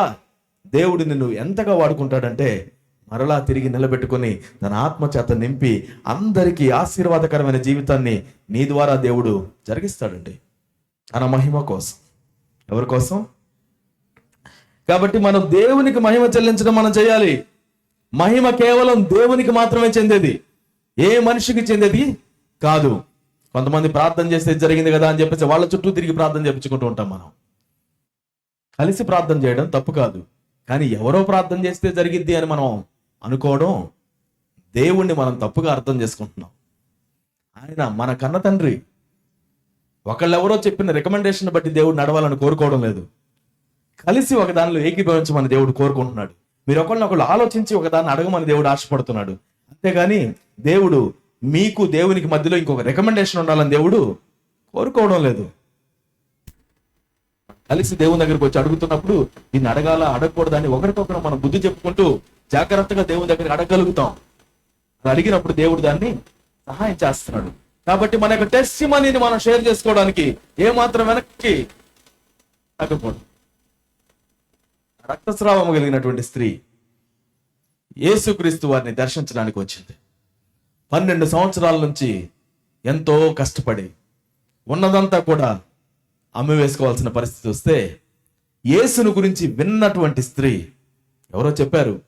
ఆవిడ విని, ఇదొక్కసారి నేను ఆయన దగ్గరికి వెళ్తాను, ఆయన యొక్క వస్త్రపు చెంగు మాత్రమే ముడతాను, స్వస్థత పొందుకుంటాను. విశ్వాసంతో వచ్చింది, విశ్వాసంతో ముట్టింది, విశ్వాసంతో స్వస్థత పొందుకుంది. ఎవ్వరికి తెలియదు, ఏ వ్యక్తికి తెలియదు ఈవిడ అక్కడ ఉన్న విషయం, ఆయన్ని తాకుతున్న విషయం, ఆవిడ స్వస్థత పొందుకున్న విషయం ఎవ్వరికి తెలియదు.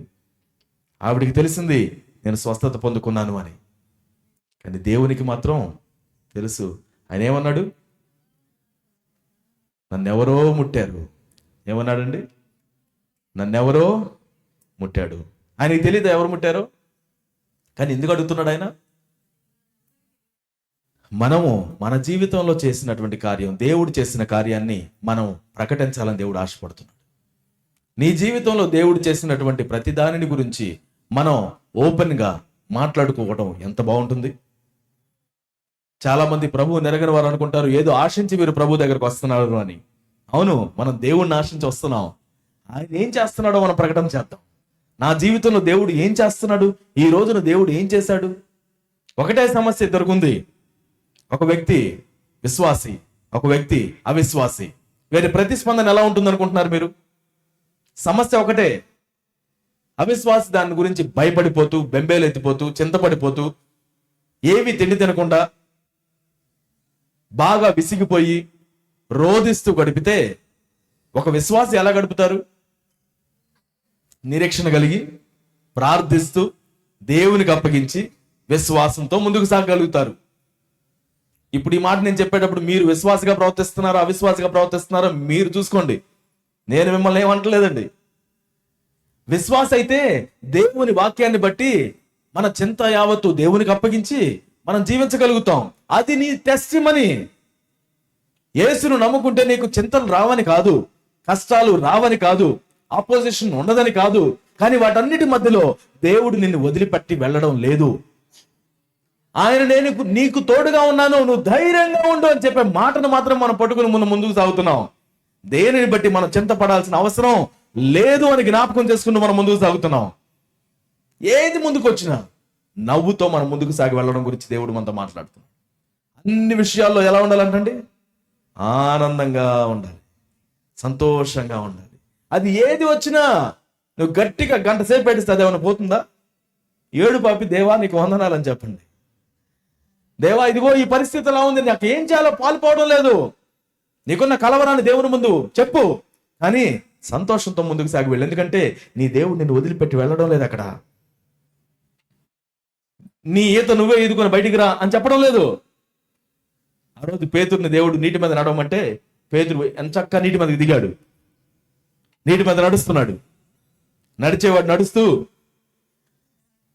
ముందుకు సాగుతూ ఉంటే చుట్టూ ఉన్న గాలి, తుఫాను అలానే ఉంది. అవి తగ్గిపోలేదు. యేసును చూశాడు, గాలి ఉందా తుఫాను ఉందా అది మర్చిపోయాడు. నీటి మీద నడుస్తున్నటువంటి వ్యక్తి ఆ తుఫాన్ని చూసి, గాలిని చూసి మునిగిపోవడం ప్రారంభమైతే, ఒకవేళ నేనే యేసైతే ఎంత మంచి చేసినా నీకు అసలు బుద్ధి లేదు, నువ్వైతే ఎదుకునిరా అని సేదా నేను వెళ్ళిపోయి పడవలో కూర్చున్నాడు. ప్రభువా నేను నశించిపోతున్నాను అని కేకలేస్తే నీకు ఇంతే జరగాలి అని అన్నాడు ఆయన.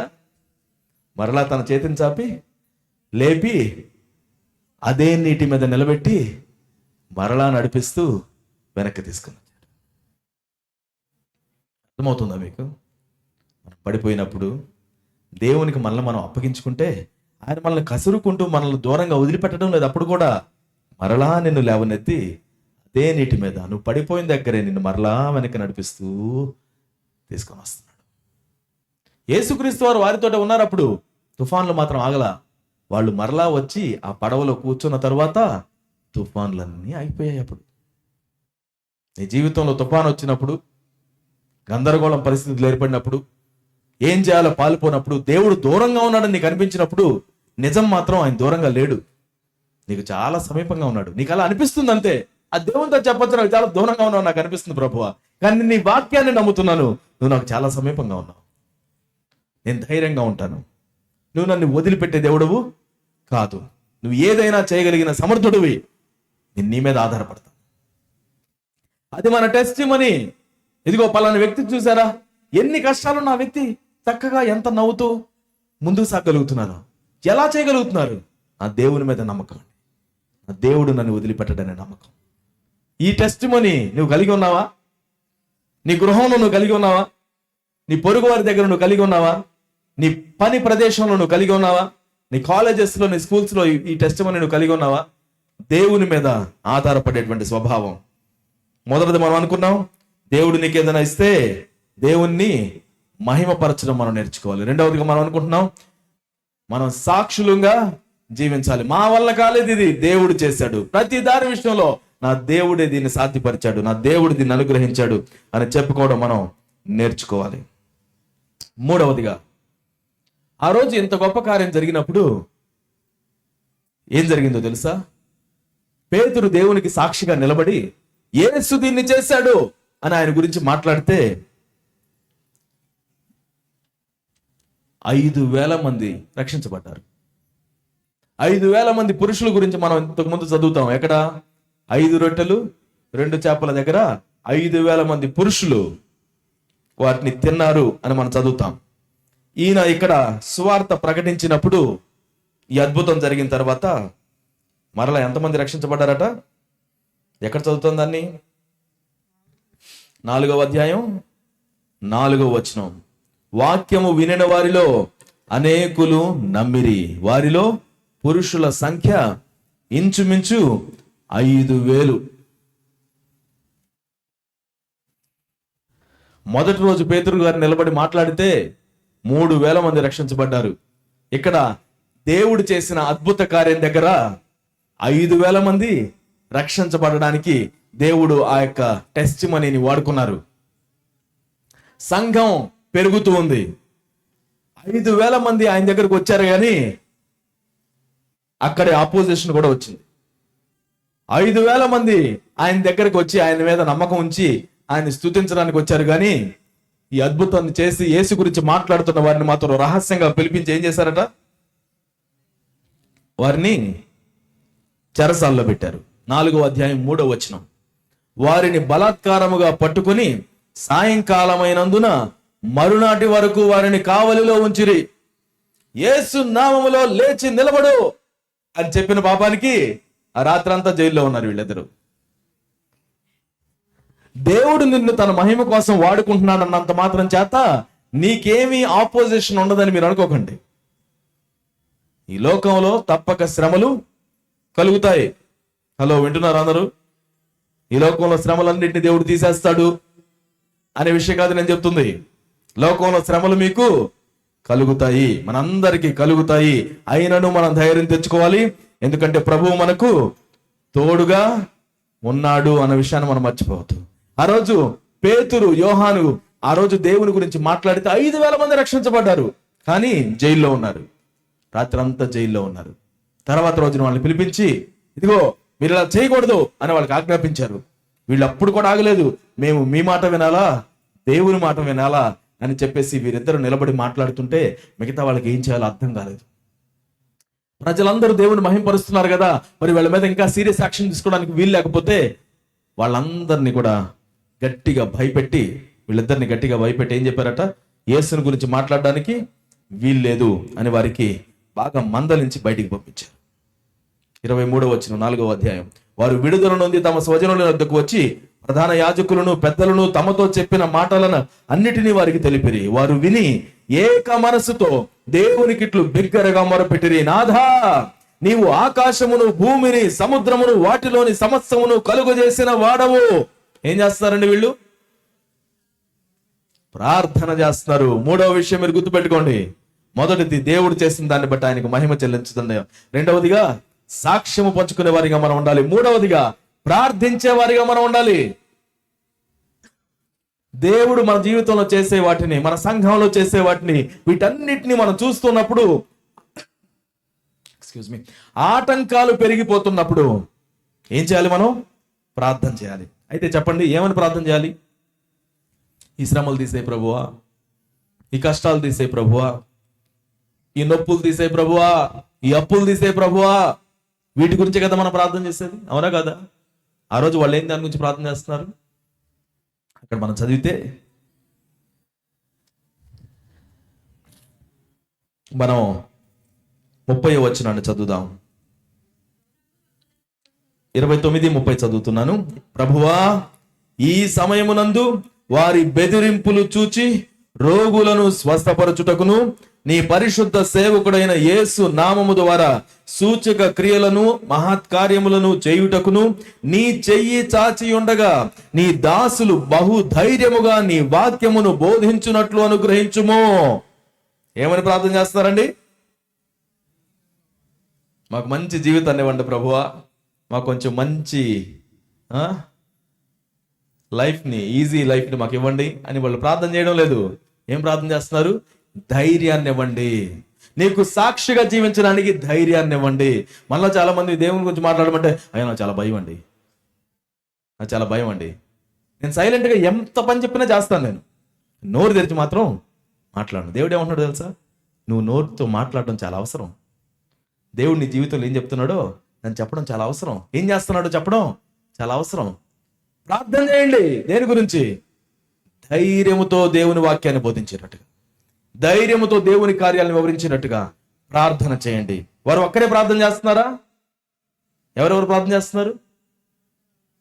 యోహాను, పేతురు మాత్రమే కాదు, వాళ్ళు వెనక్కి వచ్చి అక్కడున్న సంఘంతో చెప్పుకుంటున్నారు, అక్కడున్న పెద్దలతో చెప్పుకుంటున్నారు. వీరందరూ కూడా కలిసి దేవుని వైపు తిరిగి ప్రార్థన చేస్తున్నారు. అయ్యా, నువ్వు సమస్తాన్ని సృజించిన వాడివి, మీరు మాకు ధైర్యాన్ని ఇవ్వండి. ఆ రోజు నుంచి అక్కడ ఎంతో హింస పెరిగింది, దాంతో పాటుగా పరిచర్య కూడా పెరిగింది. హింస పెరుగుతున్నంత మాత్రాన, ఆటంకాలు పెరుగుతున్నంత మాత్రాన దేవుడు దూరం అయ్యాడని కాదు, దేవుడు తన కార్యాన్ని చేస్తున్నాడు అన్నదానికి కూడా అదొక గుర్తు. నేను ఎప్పుడు చెప్తుంటాను, ఈ రోజుల్లో ఉన్నటువంటి సంఘానికి శ్రమలు రావు అంటే ఆశ ఎక్కువ, ఇబ్బందులు తొలగిపోతాయి అంటే ఆశ ఎక్కువ. ఇబ్బందులు వస్తాయి అంటే, ఇబ్బందులు వచ్చే కాడికి నేను నీ దగ్గర రావడం ఎందుకు?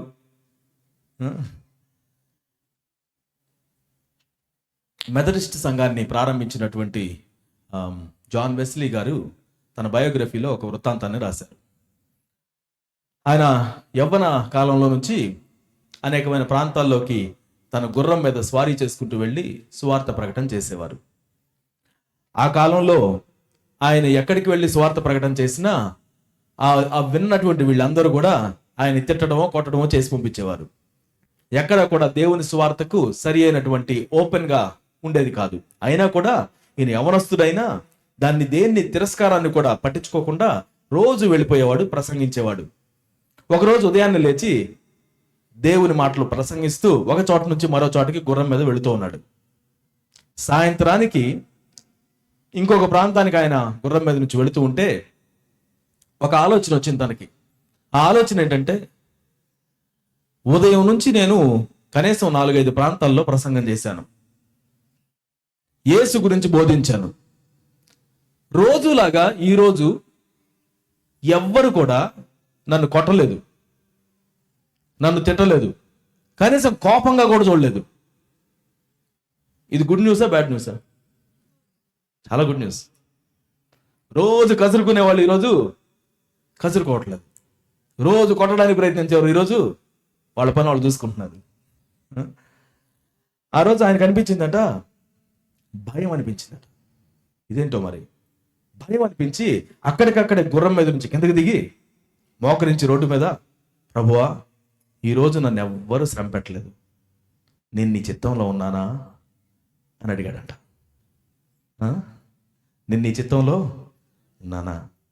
ఇప్పుడు మనకు ఉన్నటువంటి అనుభవాన్ని ఒకసారి జ్ఞాపకం చేసుకోండి. ఏదైనా ఆటంకాలు వచ్చినప్పుడు మనం అడిగే ప్రశ్న అది, ఏదైనా కష్టాలు వచ్చినప్పుడు మనకు వచ్చే ప్రశ్న అది.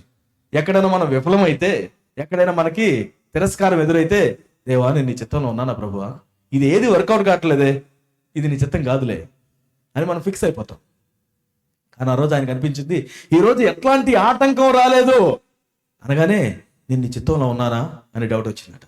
నేను అలానే కూర్చొని మోకరించి ప్రార్థన చేస్తూ ఉంటే దూరంలోంచి ఒక ఆవిడ చూసి, అరే నువ్వే కదరా అక్కడ మాట్లాడుతున్నావు, ఇందాక పెద్ద పెద్దగా మాట్లాడుతున్నావు అని ఈవిడ కోపంతో ఒక రాయి తీసుకుని పెట్టి మరి కొట్టిందట.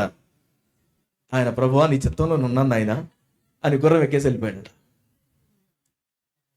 సంఘ చరిత్రలో శ్రమలు వచ్చినప్పుడు, కష్టాలు వచ్చినప్పుడు వారు ఎలా ప్రతిస్పందించారో మనం నేర్చుకోకపోతే మనం దేని నుంచి నేర్చుకుంటున్నామో. యేసును వెంబడించే వారికి శ్రమ కలుగుతుంది అని ఆయన చెప్పాడే. అది వచ్చినప్పుడు మనం ఏం చేయాలట? ప్రార్థన చేసి ముందుకెళ్ళాలి, కానీ వెనక్కి తగ్గిపోవడానికి దేవుడు పిలవడం లేదు. ఆ రోజు సంఘానికి హింసాకాండ ఎక్కువైపోతే, ఒక ప్రదేశం నుంచి మరో ప్రదేశానికి వాళ్ళు చెల్లాచెదురైపోతే, వెళ్ళిన ప్రతి చోట సంఘం విస్తరిస్తూనే వెళ్ళింది, కానీ ఆయన నమ్ముకున్నందుకు నా జీవితం ఇలా అయిపోయింది అని ఎవ్వరు చెప్పడం మనం చూడం. దేవుని మీద మనకు ఉండేటువంటి విశ్వాసం ఎట్లాంటిదండి? చిన్న చిన్న విషయాల కోసమా విశ్వాసం? ఏదో మనం కట్టుకునే ఇల్లు కట్టబడాలనో, మన పిల్లలు చక్కగా ఉంటే చాలని, మనం ఉన్నటువంటి నలుగురిలో మంచి పేరు ఉంటే చాలని, దీని గురించే మన యొక్క విశ్వాసం.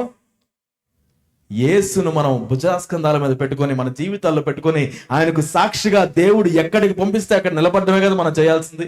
ఎన్ని కష్టాలు కనిపించినా, ఎన్ని నష్టాలు కనిపించినా, చెరసాల్లో ఉన్నా కూడా నా దేవుడు మాత్రమే యజమాని, ఆయనకు మించిన వారు లేరు అనేది నువ్వు గమనించుకోకపోతే మనం ఎవరిని వెంబడిస్తున్నాం? యోహాను సువార్తలో కదా ఆయన అన్నమాట అది. లోకంలో మీకు మనం ఇందాక కనీసం 4-5 సార్లు చెప్పుకున్నాం. బట్ ఆ వాక్యాన్ని మీరు గుర్తించాలని, దాన్ని మీరు గుర్తుపెట్టుకోవాలని నేను ఆశపడుతున్నాను. 16వ అధ్యాయము చివరి వచనం 33వ వచనం. నా యందు మీకు సమాధానం కలుగునట్లు ఈ మాటలు మీతో చెప్పుచున్నాను. లోకములో మీకు శ్రమ కలుగును, అయినను ధైర్యము తెచ్చుకొనుడి, నేను లోకమును జయించి ఉన్నాను. పక్కన వారి వైపు తిరిగి చెప్పండి, ధైర్యం తెచ్చుకో. మనందరికీ ధైర్యం కావాలి. ఎన్ని విషయాల్లో ధైర్యం కావాలో ఆయన చెప్తున్న మాట ఇది, ధైర్యం తెచ్చుకోండి, మీకు సమాధానం కలగాలని నేను చెప్తున్నాను. పక్కన వారి వైపు తిరిగి చెప్పండి, సమాధానము కలుగును గాక. యేసు నామములో సమాధానము కలుగును గాక. ఆ రోజు ఆయన క్లియర్ గా చెప్తున్నాడు, ఇదిగో నా యందు మీకు సమాధానము కలుగునట్లు ఈ మాటలు మీతో చెప్తున్నాను. లోకములో మీకు శ్రమ కలుగును. కలగవచ్చని కాదు, అది వచ్చినప్పుడు మీరు టెన్షన్ పెట్టుకోకండి. ఇదేంటి నాకు వచ్చేసింది, అయ్యో నాకు వచ్చేసింది ఏంటి, హలో నేను బిలీవర్ని అని చెప్పుకోవడం కాదు. ఆయన అంటున్నాడు, శ్రమ వస్తుంది, అయినను ధైర్యం తెచ్చుకోండి, నేను లోకమును జయించి ఉన్నాను. శ్రమలను చూచి నవ్వేటువంటి వారిగా మనం ఉండాలి, కానీ ఏడ్చేవారిగా కాదు. మనకి సిగ్గు తీసుకురావడానికి అపవాది ఎన్నో ప్రేరేపణలు కలుగు చేస్తే, నిన్ను, నీ తలను ఎత్తి పట్టుకునేవాడు నీ దేవుడని జ్ఞాపకం పెట్టుకొని ఆనందంగా మనం ముందుకెళ్ళాలి. చెరసాల్లో వేయబడిన యోసేపు తన జీవితం అయిపోయింది అని అనుకోలేదు. దేవుడు లేవనెత్తుతాడు నన్ను, దేవుడు లేవనెత్తుతాడు నన్ను. నా మీద అభాండాలు వేయబడ్డాయి, తప్పుడు సాక్ష్యాలు పెట్టబడ్డాయి, చెరసాల్లో గడిపోయిన 10 సంవత్సరాలు నా జీవితం అయిపోయిందని నేను అనుకోవడం లేదు. నా దేవుడు లేవనెత్తుతాడు నన్ను. బయటకు వచ్చినప్పుడు ఆయన చెప్పిన మొట్టమొదటి మాట ఏంటంటే, నా వల్ల కాదు, నా దేవుని వల్ల అవుతుంది. దేవుని మీద ఉన్న విశ్వాసాన్ని, నీకున్న శ్రమలు కష్టాలు ఏవి కూడా తగ్గించడానికి వీలే లేదు. ఎందుకంటే మన దేవుడు వాటన్నిటికంటే ఎంతో గొప్పవాడు. అవి ఏవి ఆయన మీద మనకున్న ప్రేమను చల్లార్చలేవు. నీ జీవితంలో నువ్వు ఎటైనా వెళ్ళు, దేవుని ప్రేమ నుంచి ఎక్కడికి నువ్వు వెళ్ళలేవు. ఆయన ప్రేమ నిన్ను వెన్నాడుతుంది. ఆయన ఎల్లప్పుడూ నిన్ను ప్రేమించేవాడిగా ఉంటాడు. నిన్ను అసహించుకునే దేవుడు కాదు ఆయన, ఎప్పుడు ప్రేమించేవాడే. ఆయన ప్రేమ ఎల్లప్పుడూ శాశ్వతంగా ఉంటుంది మన మీదకి. ఈరోజు ప్రార్థించేవారిగా ఉందాం.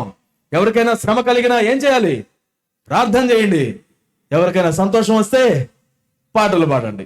ఈ రెండే ఉండాలి, మధ్యలో గొణుగుళ్ళు సనుగుళ్ళు ఉండకూడదు.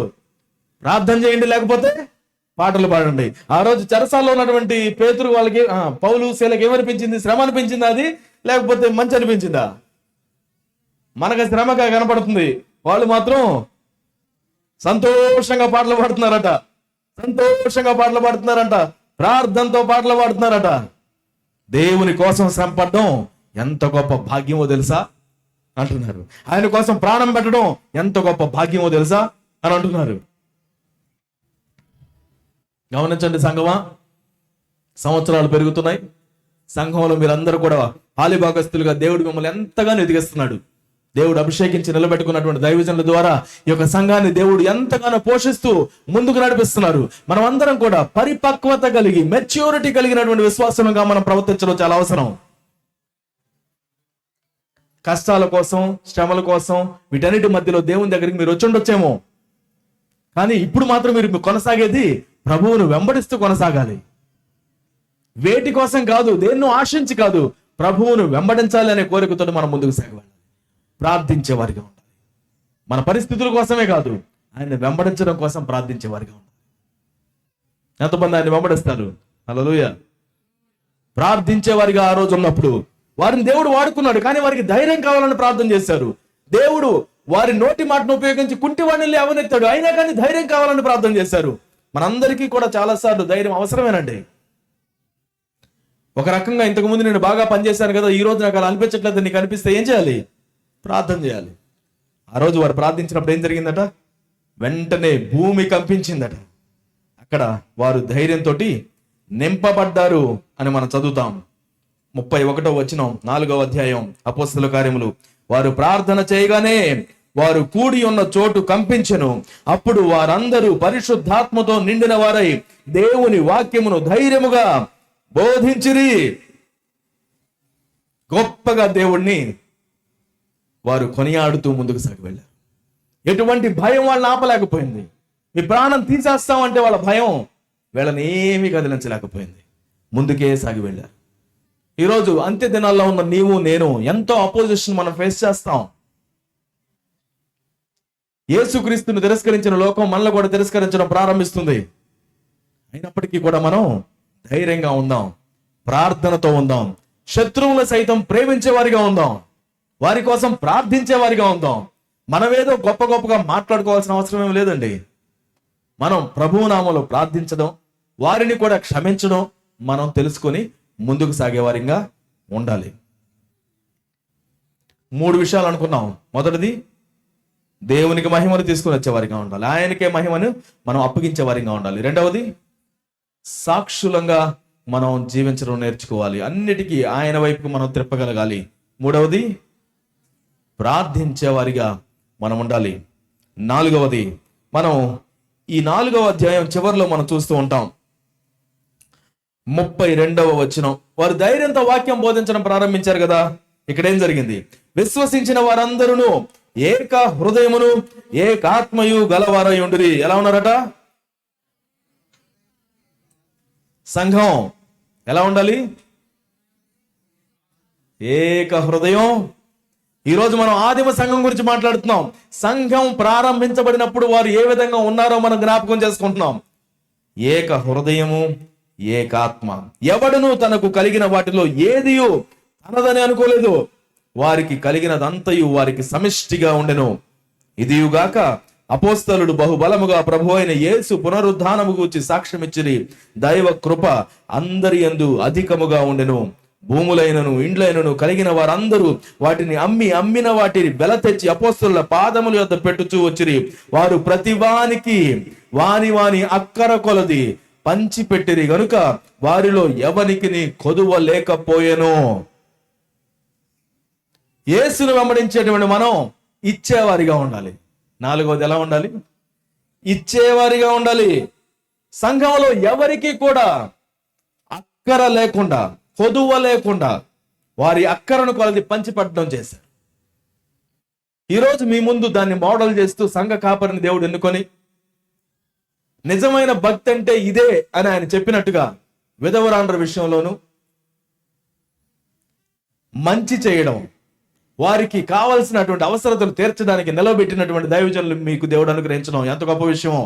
ఆయన బట్టి ప్రభువుని స్తుతించుదామా? దాని అంతటికి కారణం ఎవరో? సంఘంగా ఉన్నవారే కదా. సంఘం కలిసి వచ్చి సంఘంలో ఉన్నటువంటి అవసరతల కోసం కలిసి పనిచేయడం ఎంత గొప్ప విషయమో తెలుసా? దేవుడు నా అవసరతలు తీరుస్తున్నాడు. మనమందరం కలిసి మన ఒకరికొకరి అవసరతలను తీర్చే విధంగా మన మందిరాన్ని అభివృద్ధి చేసుకుందాం. సంఘంలోనికి తీసుకువచ్చి అపోస్తలుల దగ్గర వాళ్ళు పెట్టడానికి కారణం ఏంటంటే ఎవ్వరి కూడా అక్కరలన్నీ తీర్చబడాలి, ఎలాంటి కొదువ లేకుండా వారు ఉండగలగాలి అని ముందుకు రావడాన్ని మనం చూస్తున్నాం. ఈరోజు దేవుడు మనకిచ్చినటువంటి దానిలో నుంచి దేవునికి అప్పగించడంలో వెనుకాడడం చేయకండి. నా దగ్గర ఉంది కొంచెమే కదండి, దేవునికి తెలియదా ఈ విషయం? ఇప్పుడు నేను దాన్ని ఇస్తే మరలా నా పరిస్థితి ఏంటి అని మనకి న్యాచురల్గా అనిపించడం ఉంటుంది. కానీ దేవునికి ఇవ్వవలసిన దానిలో ఎప్పుడు వెనకకు తగ్గకుండా ఆయన మిమ్మల్ని ప్రేరేపించిన కొలది ముందుకు రావడానికి ఎప్పుడు ముందుకే వెళ్ళండి. ఆ సారెపతు విధవరాల దగ్గరికి ప్రవక్త అయిన ఏలియా గారు వచ్చారు. ఏలియా గారు రాగానే ఆయన ఏమన్నాడండి? అమ్మా, ఏముంది నీ దగ్గర? కొంచెం పిండి, కొంచెం నూనె. సరే, నా కోసం ముందుగా ఒక రొట్టె చేసుకొని తీసుకురా. వెంటనే ఆవిడకి ఏం చేయాలో అర్థం కాలేదు. ఆవిడ వెంటనే చెప్పేసింది ఆ విషయం. ఏమని? అయ్యా, కొంచెం పిండి కొంచెం నూనె అంటే నిజంగానే కొంచెం ఉంది.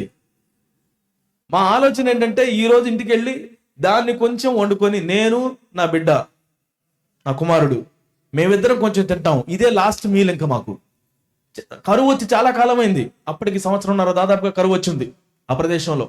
ఇంకెలాంటి సరుకులు లేవు. ఇది మాత్రం మేము తినగలుగుతాం. తర్వాత మాకు ఎలాంటి ప్లాన్ లేదు, చనిపోవడం ఒకటే. అప్పుడు అమ్మో అవునా, సరేలమ్మా మీరైతేనండి, నేను ఇంకొకటి చూసుకుంటాను అని వెళ్ళిపోయారా? ఎంత క్రూరుడో కదా. హార్ట్లెస్. కొడుకున్నాడని చెప్తున్నా కానీ పట్టించుకోలేదు ఏలియా గారు. ఇదేం పట్టింపు? ఆయన అంటున్నాడు, లేదమ్మా, ముందుగా చేసి నాకు తీసుకున్నా, ఓ చిన్నది తీసుకురా, పర్లేదు, తీసుకున్నావు అయితే నువ్వు రావాల్సింది. ఆవిడ దానికి లోబడి వెళ్ళి ఉన్న దానిలో ఒక రొట్టెని తీసుకొని ఆయన దగ్గరకు వస్తే, ఆ రోజు మొదలుకొని కరువు ముగిసే వరకు వారి దగ్గర ఉన్న కొంచెంగానే ఉంది, అయిపోలేదు. ఏంటది? అందరూ చెప్పండి ఒకసారి, ఎలా ఉంది? కొంచెంగానే ఉంది, అయిపోలేదు. దేవుడు తలుచుకుంటే ఏదైనా అంతే. మనకన్నీ అర్థం అవుతాయి అని మనం అనుకుంటే మనం చాలా ఎక్కువ ఆలోచిస్తున్నాం మన గురించి. దేవుని కార్యాలు మనకు అర్థం కావడానికి మనం ఏమైనా దేవుళ్ళమా? ఏమండి, మన దేవుడు సమస్తాన్ని చేస్తాడు అని ఆయన మీద నమ్మకం ఉంటే చాలు. మనకి చిన్న మాట, చిన్నగా లోబడ్డం అంతే. ఇది తిని చనిపోవాలి అనుకున్నటువంటి కుటుంబం ఆగకుండా ఆ కరువు దినాలన్నీ పోషించబడ్డారు. అంత మాత్రమే కాదు, దాని తర్వాత ఏదో వ్యాధి వచ్చేసి ఆ కుమారుడు మరణిస్తే మరలా మరణంలో నుండి ఆ బిడ్డను తిరిగి లేపడానికి దేవుడు అదే దైవజనుడిని వాడుకోవడం మనం చూస్తున్నాం. ఇవ్వడానికి ప్రతిసారి మన దగ్గర ఏమి ఉండకపోవచ్చు, కానీ ఉన్నదానిలో ఇవ్వడానికి ప్రేరేపణ ఉన్నప్పుడు ముందుకు సాగి ఇవ్వడం నేర్చుకోవాలి. సంఘం ఆ విధంగా అడ్వాన్స్ అవ్వడానికి, ముందుకు సాగడానికి ఆదిమ సంఘం కలిసి సమిష్టిగా వారికి ఉన్న వాటిని తీసుకొని వస్తే దేవుడు సంఘాన్ని విస్తృతపరచడానికి దేవుడు దాన్ని వాడుకున్నారు. కూడి వచ్చిన మీరందరూ కూడా గమనించండి, దేవుడు తనకు తానుగా ఏదైనా మనకి ఇవ్వగలుగుతాడు. కాకుల ద్వారా కూడా పంపిస్తాడు. మనుషులను మాత్రం పంపించడం కష్టం అంటారా? మనం ఏమని ప్రార్థన చేస్తామో తెలుసా? ప్రభువా, పంపిస్తే పంపించు, కాకిని కానీ నన్ను పిలవకు. కాకి అనగానే కాకి కావు కావు అంటదేమో దేవుని దగ్గరికి. మన పొరపాటు దేవుడు పేరు పెట్టి పిలిస్తే, ప్రభువా ఇంకొకరిని పిలవచ్చుగా. ఇది కూడా అంత అన్యాచురల్గా ఏమీ లేదు. ఆ రోజు దేవుడు మోషే దగ్గరకు వచ్చి, మోషే నేను నిన్ను పంపిస్తానయ్యా అంటే, ఇంకొకరిని పిలుచుకో ప్రభువా. గిద్యోను, పరాక్రమం ఉంది నీకు. అయ్యా చూసావు నేనేం చేస్తున్నానో, దాక్కుని పని చేసుకుంటున్నా, ఇంకొకరిని చూసుకో. సౌలు, నేను నిన్ను రాజుని చేస్తాను. అయ్యా నేను ఎంతటో అనుకుంటున్నావు, బెన్యామీను గోత్రం మాది, మర్చిపోయినట్టున్నావు. దేవుడు పిలిచినప్పుడు వీళ్ళెవ్వరు కూడా మమ్మల్ని వాడుకో ప్రభువా అని ముందుకు రావడం మనం చూడట్లేదు. కానీ దేవుడు వాళ్ళని ఎంత గొప్పగా వాడుకున్నాడు. దేవుడు పిలిచినప్పుడు, దేవుడు నడిపించినప్పుడు మనం మారు మాట్లాడకుండా ముందుకు సాగి మనం భాగస్వాములుగా సంఘాన్ని ఎదిగింప చేసుకుంటూ దేవుని కార్యాల కోసం మనం ముందుకు సాగి వెళ్ళడం మనకి ఎంత ఆశీర్వాదకరమో. హల్లెలూయా. ఇశ్రాయేలీయులందరూ తమకు ఇవ్వబడిన వాటిని సమిష్టిగా తీసుకుని వచ్చి ఆ రోజు దేవుని యొక్క మందిరాన్ని కట్టడానికి ముందుకు వస్తే ఆ మందిరాన్ని దేవుడు తన మహిమతోటి నింపాడు. దేవుడు నీ ప్రమేయం లేకుండా అన్ని చేయగలుగుతాడు, కానీ నీ ప్రమేయంతో ఉండి నిన్ను ఆశీర్వదించాలని దేవుడు ఆశపడుతున్నాడు. ఆ రోజు దేవుడు 5 రొట్టెలను పంచడానికి వాళ్ళందరూ కూర్చున్నారా? అందరూ ప్లేట్లు పట్టండి, ఇలా ఆకాశం వైపు చేతులు ఎత్తండి, ప్రభువా వాళ్ళ ప్లేట్లోకి ఆహారం వచ్చును గాక అంటే వచ్చేసేది. వీళ్ళు వెళ్ళి పంచడం ఎందుకు? టైం దండగా. ఆయన అన్నది ఏంటో తెలుసా? మీరు పంచండి, మీరు పంచండి. ఆయన ఆ రోజు పట్టుకుని అందరికి పంచలేదు, శిష్యుల ద్వారా పంచాడు. దేవుడు మన ద్వారా జరిగించాలని ఆశపడుతుంది. కానా వివాహంలో ఏం జరిగిందండి? నీటిని ఆయన ద్రాక్షారసంగా మార్చాడు. నిజం చెప్పండి, ఆయన ఎప్పుడు మార్చాడు? ఆయన మార్చాడా? ఆయన వచ్చి ఆ నీళ్ళలో ఏలు పెట్టి ఇది నీళ్లు ద్రాక్షారసం అవ్వాలి అని చెప్పాడా? లేకపోతే ఒక్క నిమిషం నేను ప్రార్థన చేస్తాను అని చెప్పాడా? ఏం చేశాడు ఆయన? నీళ్ళని నింపండి. నింపింది ఎవరు? శిష్యులు కాదు, పనిచేసేవాళ్ళు, వడ్డించేవాళ్ళు. శిష్యులందరూ ఆకలి ఆకలని ఉన్నారు పాపం.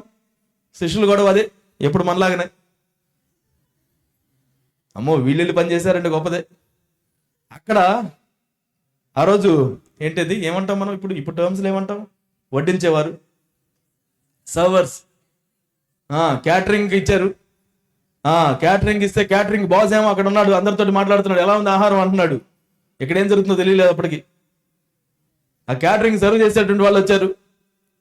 వాళ్ళ అమ్మగారు వచ్చన్నారు, అమ్మా ఇదిగో ఏమి లేదన్న మనకు తెలుసు కానీ ఇదిగో ఆయన ఉన్నాడు చూడండి, ఆయన ఏం చెప్తే వచ్చేయండి. పొరపాటును కూడా ఏం అడగండి, పొరపాటును కూడా ఏది అడగొద్దు. ఆయన వచ్చాడు, ఇదిగో కొంచెం నీళ్లు నింపండి అన్నాడు. నీళ్లు పోశారు. ఇప్పుడు ఆ నీళ్ళల్లో నుంచి తీసుకొని మీ క్యాటరింగ్ యజమాని ఉన్నాడు కదా బాస్, ఆ బాస్కి తీసుకెళ్ళివ్వండి అన్నారు. తీసుకొని వెళ్ళి ఆ బాస్కి ఇచ్చారు. ఆ బాస్ దాన్ని కొంచెం నోట్లో పెట్టుకొని వెంటనే ఏమన్నాడు తెలుసా? ఓయ్ పెళ్లి కుమారుడు ఏడి అంటున్నాడు. ఈయన పెళ్లి కుమారుడు ఎక్కడున్నాడు అని వెతుకుతున్నాడు. ఇప్పుడు ఆ సేవకుడి స్థానంలో నువ్వు ఉండవు. ఒకసారి ఏదో పొట్టకూటి కోసమని జాబ్ చేసుకోవడానికి వెళ్ళావు నువ్వు అక్కడికి. వాళ్ళ అమ్మ ఎవరో వచ్చి ఆయన ఏం చెప్తే చేయమనింది. ఆయన ఎవరో తెలీదు, అసలు ఆయన ఎవరో తెలీదు. నీళ్లు నింపమంటే నీళ్లు నింపాను. ఆయన ఏదైనా చేస్తాడేమో, ఏమైనా కలుపుతాడేమో అనుకున్నాను. ఆయన ఏం చేయలా, నీళ్లు తీసుకొని వెళ్ళమన్నాడు. ఇప్పుడు ఆ నీళ్లు తీసుకొని వెళ్ళి నాకు జాబ్ ఇచ్చిన ఆయన చేతిలో పెడితే ఆయన ఏమంటున్నాడు? పెళ్లి కొడుకు ఏడి అంటున్నాడు. ఏం జరిగింది ఇక్కడ? ఏం జరిగింది? ఊహించడానికి కూడా ఏం లేదు అక్కడ. నాకు జాబ్ ఊడింది అంతే. ఆ పెళ్లి కొడుకు దగ్గరికి వెళ్ళి ఆయన అంటున్నాడు, ఎంత మంచి ద్రాక్షారసం. అబ్బా ఈ వినయ ఆయనకి ఏమైపోయి ఉండాలో. ద్రాక్షారసమా? నేను ఉన్నది కరెక్టేనా? ఇంత మంచి ద్రాక్షారసం అంటున్నాడు. ఇది ఒట్టి నీళ్లు కదా. అద్భుతం ఎక్కడ జరిగిందండి? ఈయన చేతిలో. ఎక్కడ జరిగింది? ఈయన చేతిలో. నీళ్లు పోసింది ఈయనే, నీళ్లు తీసింది ఈయనే, నీళ్లు ఇచ్చింది ఈయనే. దేవుడు అద్భుతాన్ని నీ జీవితంలో నీ చేతుల మీదుగా జరగాలని కోరుకుంటున్నాడు. ఆయన్ని ఏ మాత్రం సందేహపడకుండా చేయడం మాత్రమే నీ వంతు. ఒకవేళ పొరపాటున ఆయన చెప్తే కూడా నువ్వు నమ్మవు. ఆయన కనుక ఆయనకి ఇవ్వు అని చెప్పకుండా ఇప్పుడు ఈ ద్రాక్షారసం అయింది తీసుకెళ్ళి ఆయనకి ఇవ్వంటే కూడా నేను ఇచ్చేవాడిని కాదు. ఆయన ఇచ్చి ఉంటాడని నేను అనుకోను. ఎందుకని? ఈ ద్రాక్షారసం ఏంటి ప్రభువా, ఇది ఎందుకు ఇస్తాను నేను? ఎన్నో సందేహాలు. ఆయన చెప్పింది చెప్పినట్టుగా చేయడం మనం నేర్చుకుంటే ఎంత బాగుంటుందో. ఆయన ఏం చెప్తే అది, ఏం చెప్తే అది, ఏం చెప్తే అది. ఆయనకి వ్యతిరేకంగా దేన్ని కూడా ప్రమోట్ చేసుకోవద్దు. కొంతమంది జాబ్స్లో ఉంటారు. జాబ్ ఎలా ఉంటుందంటే దేవునికి వ్యతిరేకంగా నిన్ను ప్రేరేపిస్తుంది. కొంతమంది స్నేహితులు ఉంటారు. వాళ్ళ స్నేహం ఎలా ఉంటుందంటే దేవునికి వ్యతిరేకమైన కార్యకలాపాలని ద్వారా ప్రేరేపిస్తూ ఉంటారు. ఏం చేయాలో తెలియదు. ఎందుకు తెలియదు? నీకు బాగానే తెలుసు ఏం చేయాలో, కానీ అది చేస్తే ఏమైపోతానో అని అర్థం కాదు. భయం, ఆందోళన. ఉన్నదే దీన్ని కాపాడుకోవాలి కదా అని అనుకుంటాం. ఉన్న స్నేహితులు వీళ్ళని ఎలా వదిలించుకుంటాం అని అనుకుంటాం. కానీ ఆయన ఏమంటాడు తెలుసా? ఇదిగో నువ్వు నన్ను ప్రేమిస్తే నా ఆజ్ఞలను గైకొంటావు. ఇది నాకు వ్యతిరేకంగా ఉందంటే దాన్ని వదిలిపెట్టేసి వెళ్ళిపో. నేను నీకు ఇవ్వనా? నేను నిన్ను పోషించనా? నాకు వ్యతిరేకంగా ఉండడానికి నువ్వు నిర్ణయించుకున్నావే, దానికి బదులుగా నాకు తోడుగా ఉండు. నాతో పాటుగా వస్తే నేను నిన్ను పోషించనా? నేను నీకు అనుగ్రహించనా? ఇది ఇచ్చిన వాడిని నేను ఇంకోటి ఇవ్వనా? ఆ స్నేహం నుంచి నువ్వు బయటకు వచ్చాయి, వాళ్ళని కూడా నేను మార్చనా? నువ్వు అక్కడే ఉండి కాంప్రమైజ్ అయిపోతూ ఉంటే సాక్షిగా ఎవరు నిలబడుతున్నారు? దేవుడు నిన్ను పిలిచినప్పుడు, దేవుడు నీతో చెప్పినప్పుడు అది నీకు అర్థం కాకపోయినా దేవుని వాక్యం చెప్తుంది అని నువ్వు గమనించగానే లోబడితే ఎంత బాగుంటుంది. ఈరోజు నీ దగ్గర ఉన్నది కొంచెం అయి ఉండొచ్చేమో, ఆ కొంచెం తీసుకొచ్చి దేవుని సన్నిధిలో నువ్వు వేస్తుంటే ఆయన ఏమన్నాడు తెలుసా? ఎంత బాగా వేసిందో తెలుసా? ఈవిడ తన జీవనం మొత్తం వేసిందట. ఆయన అనలేదు, ఇదిగో ఎందుకమ్మా నీ జీవనం మొత్తం వేస్తున్నావు, నీ దగ్గర పెట్టుకో పర్లేదులే. చూస్తున్నాడు కదా ఎంత కర్కాటంగా ఉన్నాడో యేసుక్రీస్తు. ఆ రోజు కానుకల దగ్గర ఇలా కూర్చొని చూస్తున్నాడట. వాళ్ళందరూ వాళ్ళకున్నటువంటి ధనంలోంచి తీసుకొచ్చేస్తూ ఉంటే బాగానే చూస్తున్నాడు. ఈవిడ వణుకుంటూ వచ్చి ఆయనకి 2 కాసులు వేస్తుంటే కూడా అలానే చూసి వెంటనే ఏమంటున్నాడట, అబ్బా ఈవిడ ఎంత బాగా వేసింది. ఏం ప్రభు ఎంత బాగా వేసింది అంటున్నావు? వద్దులే, నీ దగ్గర పెట్టుకో, నేను ఇంకా ఇస్తానని ఇవ్వాలి కదా నువ్వు. అవునా కదా? ఈయనకు బాగా తెలుసు జీవనం మొత్తం వేస్తుందని. ఈయన ఏం చేయాలి? ఇంకా కొంచెం కలుపుకొని ఇవ్వాలి కదా. ఆయన ఇచ్చే కాలంలో ఆయన ఇచ్చుంటాడు ఖచ్చితంగా, దాని డౌట్ ఉందా? లేదు. కానీ మన వైపు నుంచి దేవునికి ఇవ్వాల్సిన విషయాన్ని ఎప్పుడు కూడా బిగపట్టుకోవడం మాత్రం చేయకండి. 23 సంవత్సరాలుగా ఈ యొక్క పరిచర్యను దేవుడు ఇక్కడ స్థాపించి తనకు మహిమకరంగా మిమ్మల్ని అందరినీ కూడా ఒక చోటికి చేర్చి నడిపిస్తున్నాడు అంటే ఇది ఇంకను ముందుకు సాగడానికి మీరందరూ కూడా కలిసి సమిష్టిగా చేసుకోవాల్సిన కార్యాలు చాలా ఉన్నాయి. సమిష్టిగా ఈ యొక్క సమాజం కోసం చేయాల్సినటువంటి కార్యాలు చాలా ఉన్నాయి. సమిష్టిగా ఈ యొక్క సంఘంలో ఉన్న వారి యొక్క అవసరతలు తీర్చాల్సినటువంటి బాధ్యత మీ అందరి మీద పెట్టబడింది. ఆదిమ సంఘం ఏ విధంగానైతే కలిసి వచ్చి ఎవ్వరికి కూడా అక్కర లేకుండా, ఎవ్వరికి కూడా కొదువ లేకుండా అక్కరలు తీర్చడం కోసం ఎలాగైతే కలిసి వచ్చి సమస్తము సమిష్టిగా చేసుకున్నారో అలా సమిష్టిగా ముందుకు రావాలని ప్రభువు పిలుపునిస్తున్నాడు. దానికి లోబడ్డానికి మనం నిర్ణయించుకుంటే ఎంత బాగుంటుందో. 4 విషయాలు అనుకున్నాం. ఏంటవి? మొదటిది, దేవుని మహిమపరచాలి. ఏం జరిగినా దేవుని మహిమపరచడానికి దగ్గరికి రాకుండా నువ్వు దాన్ని అక్కడ దేవుతాయి దాన్ని తీసుకుని ఇంటికి వెళ్ళిపోతున్నావు అనుకోండి, that is not for it. దేవుడు దాన్ని నీకు దానికోసం ఇవ్వలేదు. ఆ రోజు లేచినటువంటి ఆ వ్యక్తి, ఇదిగో నేను లేచాను, బాగున్నాను అని గంతులు వేసుకుంటూ ఇంటికి వెళ్ళిపోవచ్చు, ఎవరు దాన్ని ఆపట్లేదు. కానీ ఆ విధంగా తను చేయలేదు. దేవుణ్ణి మహింపరుస్తూ మందిరంలోనికి వెళ్ళాడు. వాళ్ళని వదిలిపెట్టకుండా దేవుని సువార్తను విన్నాడు. 5,000 మందిలో ఈ ఒక్క వ్యక్తి కూడా రక్షించబడ్డాడని నేను అనుకుంటాను. దేవుని మహింపరచడం. రెండవది, సాక్షిగా నిలబడ్డం. ఏం జరిగినా నా దేవుని వలన నేను పొందుకున్నాను, యేసు వలననే ఇది నాకు సాధ్యమైంది, యేసు నాకు జ్ఞానాన్ని ఇచ్చాడు, యేసు నాకు విజయాన్ని ఇచ్చాడు, యేసును బట్టి ఇది జరిగింది అనే విషయం మనం మాట్లాడుకుపోతుంటే మన మీదకే మనం స్పాట్ లైట్ ని తీసుకొచ్చుకుంటున్నాం. అది మనకొద్దు. దేవుడు మాత్రమే మహిమను పొందగలిగినటువంటి అర్హుడు. ఆయనకు మాత్రమే మనం మహిమను చెల్లించాలి. మూడవది, ప్రార్థించే వారిగా ఉండడం. ఏ పరిస్థితి అయినా ధైర్యం కోసం ప్రార్థించడం, కలిసి ప్రార్థించడం. ఒంటరిగానే కాదు, కలిసి ప్రార్థించడం. సంఘంలో ఏం జరిగినా, ఎలాంటి అపోజిషన్ వచ్చినా కలిసి ప్రార్థించడానికి మనం కలిసి రావాలి. దేవుడు వారు ప్రార్థించిన వెంటనే ధైర్యం చేత నింపినట్టుగా మనల్ని పరిశుద్ధాత్మ చేత నింపి దేవుడు మనల్ని ముందుకు నడిపిస్తాడు. 4వది, ఇచ్చేవారిగా ఉండడం. దేవుడు నిన్ను ఆశీర్వదించేవారిగా ఉంచుతానని వాగ్దానం చేశాడు. నిన్న మనం అనుకున్నాం, అప్పు తీసుకునేవారిగా కాదు, ఇచ్చేవారిగా నేను ఉంచుతానన్నాడు. సంఘంలో ప్రతి ఒక్కరికి దేవుని యొక్క వాగ్దానం అది. ఆయన ఎలా చేస్తాడో నువ్వు ఊహించడం కూడా ఊహించలేవు, కానీ దేవుడైతే ఖచ్చితంగా చేస్తాడు. నమ్మదగిన దేవుడు. ఆయన వైపు మనం తిరిగి ఆయనను గౌరవించే వృత్తిలో, గౌరవించే విధంగా జీవించడం మన నిర్ణయం. అది దేవుని కోసం నేను నిలబడతాను. షడ్రక్ మెషక్ అబేద్నెగో నిలబెట్టిదిగో ప్రతిమకు మీరు నమస్కారం చేయాలి అంటే వాళ్ళు ఏమన్నారు? చెయ్యము. ప్రాణాల మీదకి వచ్చినప్పుడు కూడా దేవుని కోసం నిలబడ్డం ఇవ్వడంలో భాగం. ఆ రోజు వాళ్ళు ఏమన్నారండి? మా దేవుడు మమ్మల్ని రక్షించడానికి సమర్థుడు, దానిలో మాకు సందేహం లేదు. ఎప్పుడు దేవుని విషయంలో ఎలాంటి సందేహం పెట్టుకోకండి. దేవుడు నమ్మదగినవాడు. నాకు అర్థం కాకపోవచ్చు ఎలాగో, కానీ దేవుడు నమ్మదగినవాడు. నాకు అర్థం కాకపోవచ్చు ఆయన ఎందుకు ఇలా చేశాడో, కానీ దేవుడు నమ్మదగినవాడు.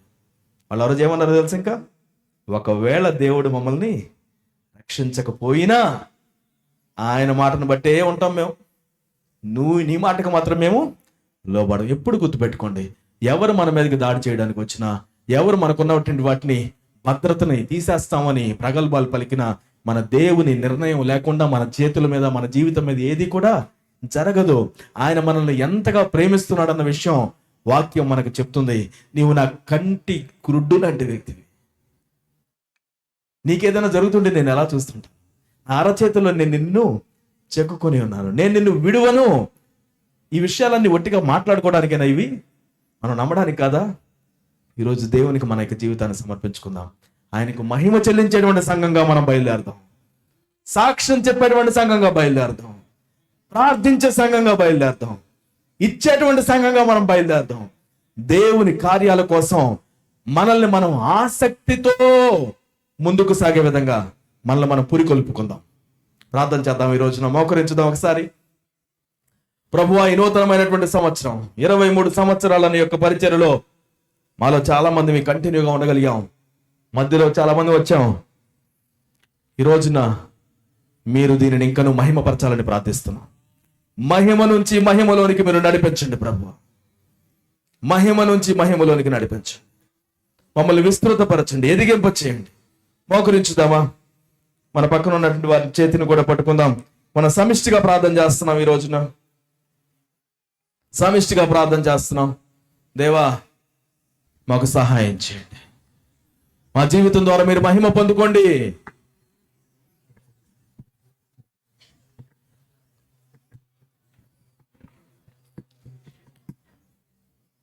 కనీసం ఇద్దరుగానైనా కూడి ప్రార్థన చేద్దాం. మోకరించి ప్రార్థన చేద్దాం. ప్రతి ఒక్కరు కూడా మీకు సాధ్యమైనట్లయితే మోకరించండి.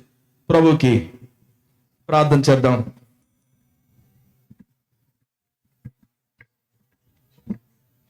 ఎన్నో చేసినటువంటి ప్రభు ఇక ముందు కూడా నడిపించేవాడై ఉన్నాడు. చేసేటువంటి దేవుడై ఉన్నాడు.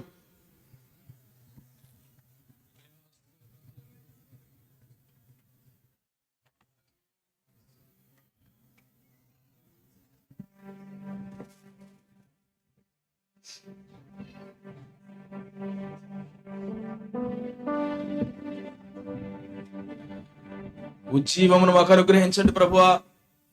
మీరిచ్చే జీవమును మాకు అనుగ్రహించండి. ఆదిమ సంఘం ఏ విధంగా ముందుకు సాగిందో ఈ సంవత్సరం మా యొక్క సంఘం అటువంటి విలువలతో కూడిన సంఘంగా మమ్మల్ని నడిపించండి. అడుగుదాం దేవుణ్ణి. మా జీవితం ద్వారా నువ్వు మహిమ తెచ్చుకోవాలని కోరుకుంటున్నాను ప్రభు. నాకు పేరు రావడం కాదు, నీకు మహిమ రావాలి. మాకు కాదు యెహోవా, మాకు కాదు.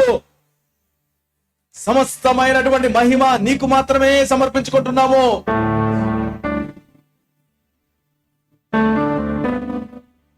మా అజ్ఞానాన్ని మన్నించండి ప్రభువా. మా తొందరపాటును మన్నించండి ప్రభువా. మా సనుగుడు జీవితాన్ని మన్నించండి ప్రభువా. నీవు మాకు తోడుగా ఉన్నావన్న విషయాన్ని మేము గుర్తెరగకుండా అవిశ్వాసంతో చాలా మా చేతుల్లోకి తీసేసుకుంటూ ఉంటాం. తొందరపడిపోతూ ఉంటాం. వద్దు నాయన, నీ యొక్క సమయానికి నువ్వు సమస్య చేస్తావు.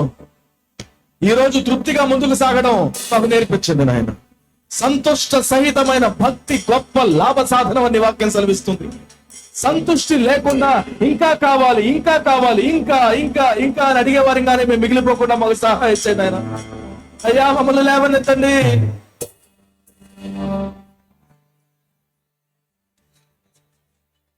మాకేది కావాలో అది నీకు తెలుసయ్యా. మాకేది నీకు తెలుసయ్యా. మాకేది అది నీకు తెలుసయ్యా. మాకేది కావాలో కార్యములు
విశ్వాసంతో ప్రకటించుతాము.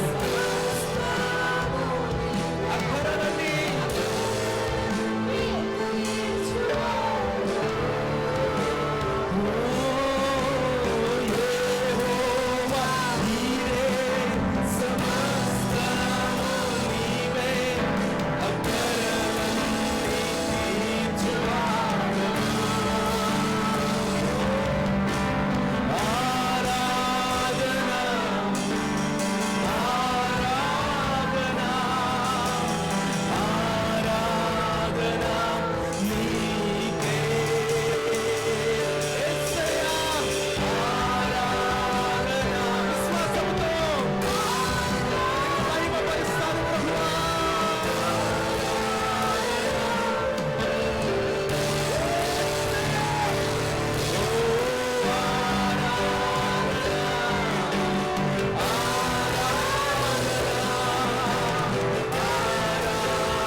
ఇక దేనికి భయపడాలి?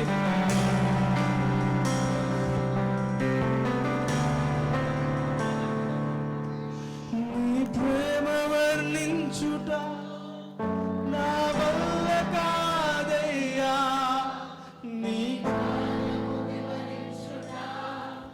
నా బ్రతుకు చాలదయ్యా.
వెళ్ళగలుగుతాను.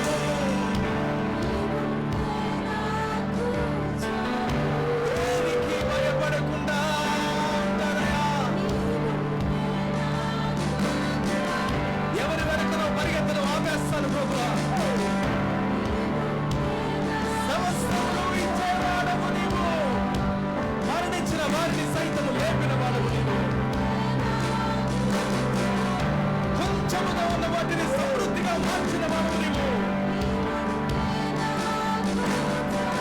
నీకు అసాధ్యమైనది ఏదైనా కలదా?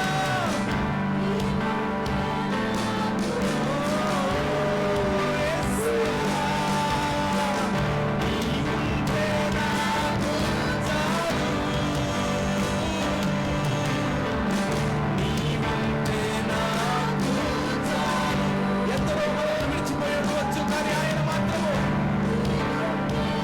కలకాలము నీతో ఉంటాడు అని వాగ్దానం చేసిన వాడు. ఇదిగో నేను యుగ సమాప్తి వరకు విడిచిపెట్టని వాడను.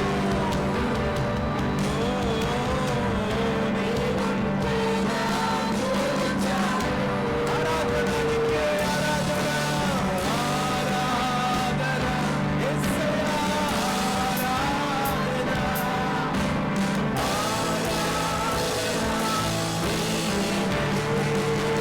ప్రతి పరిస్థితిలో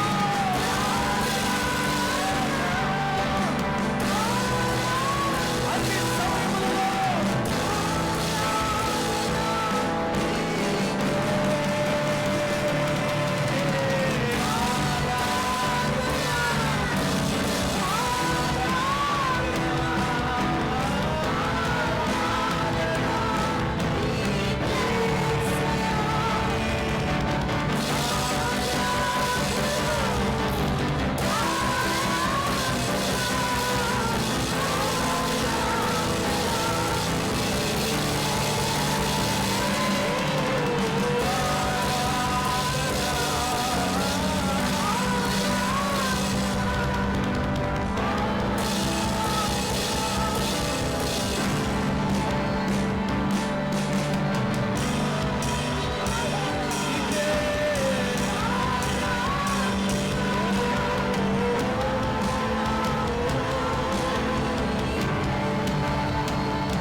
ముందుకే సాగి వెళ్ళదను, వెను తిరగకుండా సాగి వెళ్ళదను, విశ్వాసముతో సాగి వెళ్ళదను. యేసయ్యా, యేసయ్యా, నేను వెనుకకు తిరిగి వెళ్ళనయ్యా, నేను ముందుకు సాగి వెళ్ళదను.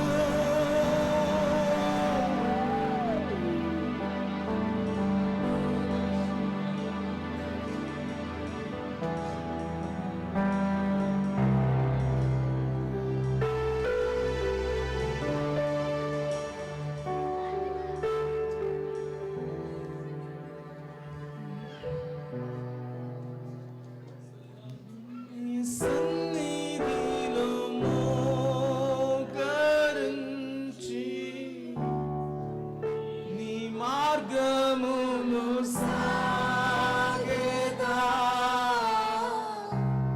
నీరసించక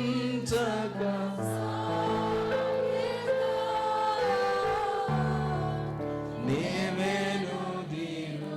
మరొకసారి మన జీవితాన్ని ప్రభువుకు అంకితం చేసుకుందాం.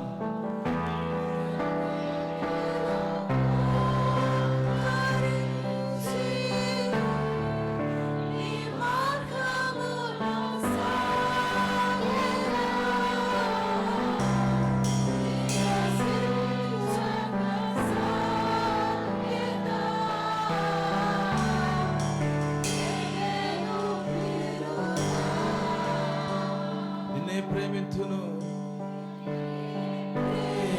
ప్రేమింతును, నిన్నే ప్రేమింతును యేసు, నిన్నే ప్రేమింతును,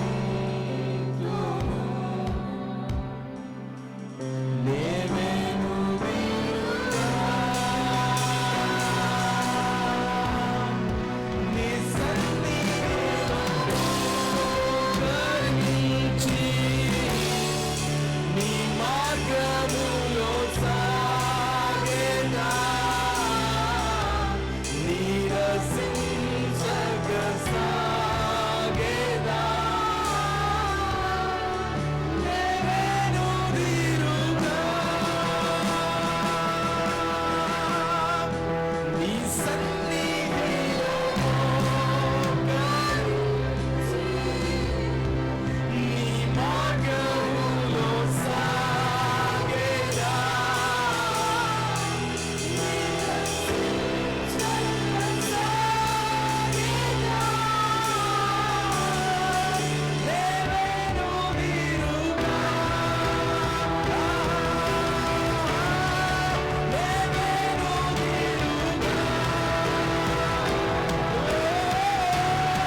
కడవరకు నీతోనే సాగెదను. కడవరకు నీకు వేరుగా ఉండి మేమేమీ చేయలేమని జ్ఞాపకం చేసుకుంటున్నాం ప్రభువా.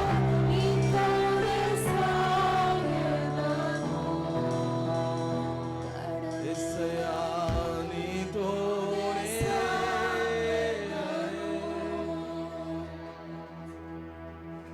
వెనుతిరిగిపోయే వారిగా మేము ఉండాలని ఆశపడడం లేదు ప్రభువా. ముందుకు సాగిపోవాలని తీర్మానం చేసుకుంటున్నాం. ఈ నూతనమైన సంవత్సరంలో నీకు మహిమ చెల్లించే జీవితాలను మాకు అనుగ్రహించండి నాయనా. నీకు సాక్షులుగా నిలబడే ధైర్యమును మాకు అనుగ్రహించండి. ప్రార్థనలో ముందుకు సాగేటువంటి పఠమును మాకు అనుగ్రహించండి. ఇచ్చేవారిగా ప్రభువా నీ మీద ఆధారపడి జీవించే జీవితాలను మాకు అనుగ్రహించండి. అయ్యా, ఆదిమ సంఘంలో వలె ఈ యొక్క సంఘమును మీరు ఆశీర్వదించండి. నీ మహిమ కోసం నిలబడేటువంటి వారు, కేవలం నీ మహిమను మాత్రమే కోరుకునే వారిగా మమ్మల్ని తీర్చిదిద్ది నడిపించండి ప్రభువా. ఫలింప చేయండి నాయన. ఈరోజు నీకు అప్పగించి ఉన్నటువంటి జీవితాలన్నిటినీ కూడా అయ్యా నీ కోసం నిలబడే వారిగా, ఏమాత్రము వెనుదిరిగిన వారిగా మీరు ఆశీర్వదించి నడిపించండి. వారు చదువుకునే ప్రాంతంలో, వారి స్నేహితుల మధ్యలో, వారి ఇదిగో వృత్తుల మధ్యలో, వారి కొలీగ్స్ మధ్యలో, అయ్యా ప్రతి చోటను కూడా వారి తలను మీరు లేవనెత్తండి నాయన. వారిని హెచ్చించండి ప్రభువా. నీ కోసం నిలబడేటువంటి వారిగా వెలుగు వలె వారిని జీవింపచేయండి నాయన. ఏ కొరత లేకుండా మీరు ఆశీర్వదించండి నాయన. వీరికన్నిటిని మీరు చూచి ఉన్నారు, వారి పరిస్థితులను ఎరిగి ఉన్నారు. మీ సమృద్ధిని వారు చవి చూచెదరుగాక. అయ్యా, ఈ సంఘాన్ని అభివృద్ధి చేసి సంఘంలో ఉన్నటువంటి మీ దీనదాసులకు ప్రభువా నూతనమైనటువంటి అభిషేకంతో, నూతనమైన వినూత్నమైన విధానాల్లో ఈ యొక్క ప్రాంతంలో మీరు వారిని ఎందుకు నిలబెట్టి ఉన్నారో దేవా, ఆ యొక్క ఉద్దేశాలను మీరు సంపూర్తిగా జరిగించవలసిందిగా ప్రార్థన చేస్తున్నాం. మీ చిత్తము నెరవేర్చబడును గాక. వారు ఊహించిన దానికంటే, అడుగుతున్న దానికంటే ఇదిగో మీ యొక్క కోరికలు మీరు నెరవేర్చవలసిందిగా ప్రార్థిస్తున్నాం నాయన. అత్యద్భుతమైన కార్యములు మీరు చేయవచ్చున్నందుకు వందనాలు. మహిమ నుంచి మహిమలోనికి మీరు నడిపించుతున్నందుకు నీకు వందనాలు. కేవలం నీ నామానికి మహిమ తెచ్చుకోవడం కోసమే వీటన్నిటిని కూడా మీరు జరిగించి అయ్యా మీ యొక్క చిత్తాన్ని ఈ ప్రాంతంలో మీరు నెరవేర్చవలసిందిగా ప్రార్థిస్తున్నాం. ఈ ప్రాంతంలో, ఈ సరౌండింగ్ లో ఉన్నటువంటి వారు ఎవరును నశించిపోవడం మీకు ఇష్టం లేదు ప్రభువా. వారందరినీ ఆత్మదేవ మీరు పట్టుకోవలసిందిగా ప్రార్థిస్తున్నాం. వారందరినీ మీరు ఆకర్షించండి ప్రభువా. నిన్ను గుర్తెరిగే వారిగా, నీ మీద ఆధారపడే వారిగా, వారు చేసే ప్రతి దానిలో అయ్యా నీకు స్థానం ఇచ్చేవారిగా వారందరినీ మీ వైపునకు మీరు ఆకర్షించండి నాయన. ఇదిగో 5 ఉంటే, ఆ 10 మంది ఉంటే సొదొమ గొమొర్రా పట్టణాన్ని కూడా రక్షిస్తానని సెలవిచ్చారు. ప్రార్థించే సంఘంగా దీన్ని అభిషేకించండి నాయన. ఈ ప్రాంతం కోసం ప్రార్థించే వారిగా వీరి ప్రార్థనలన్నిటికీ కూడా మీరు జవాబును అనుగ్రహించి మీరు మహిమ తెచ్చుకోవాల్సిందిగా మా సమస్తాన్ని మీకు సమర్పించుకుంటూ యేసు అతి శ్రేష్టమైన నామములో ప్రార్థించి అడిగి వేడుకొని పొంది ఉన్నాము తండ్రి. బిగ్గరగా చప్పట్లు కూడా దేవునామని మహిమపరచుదామా.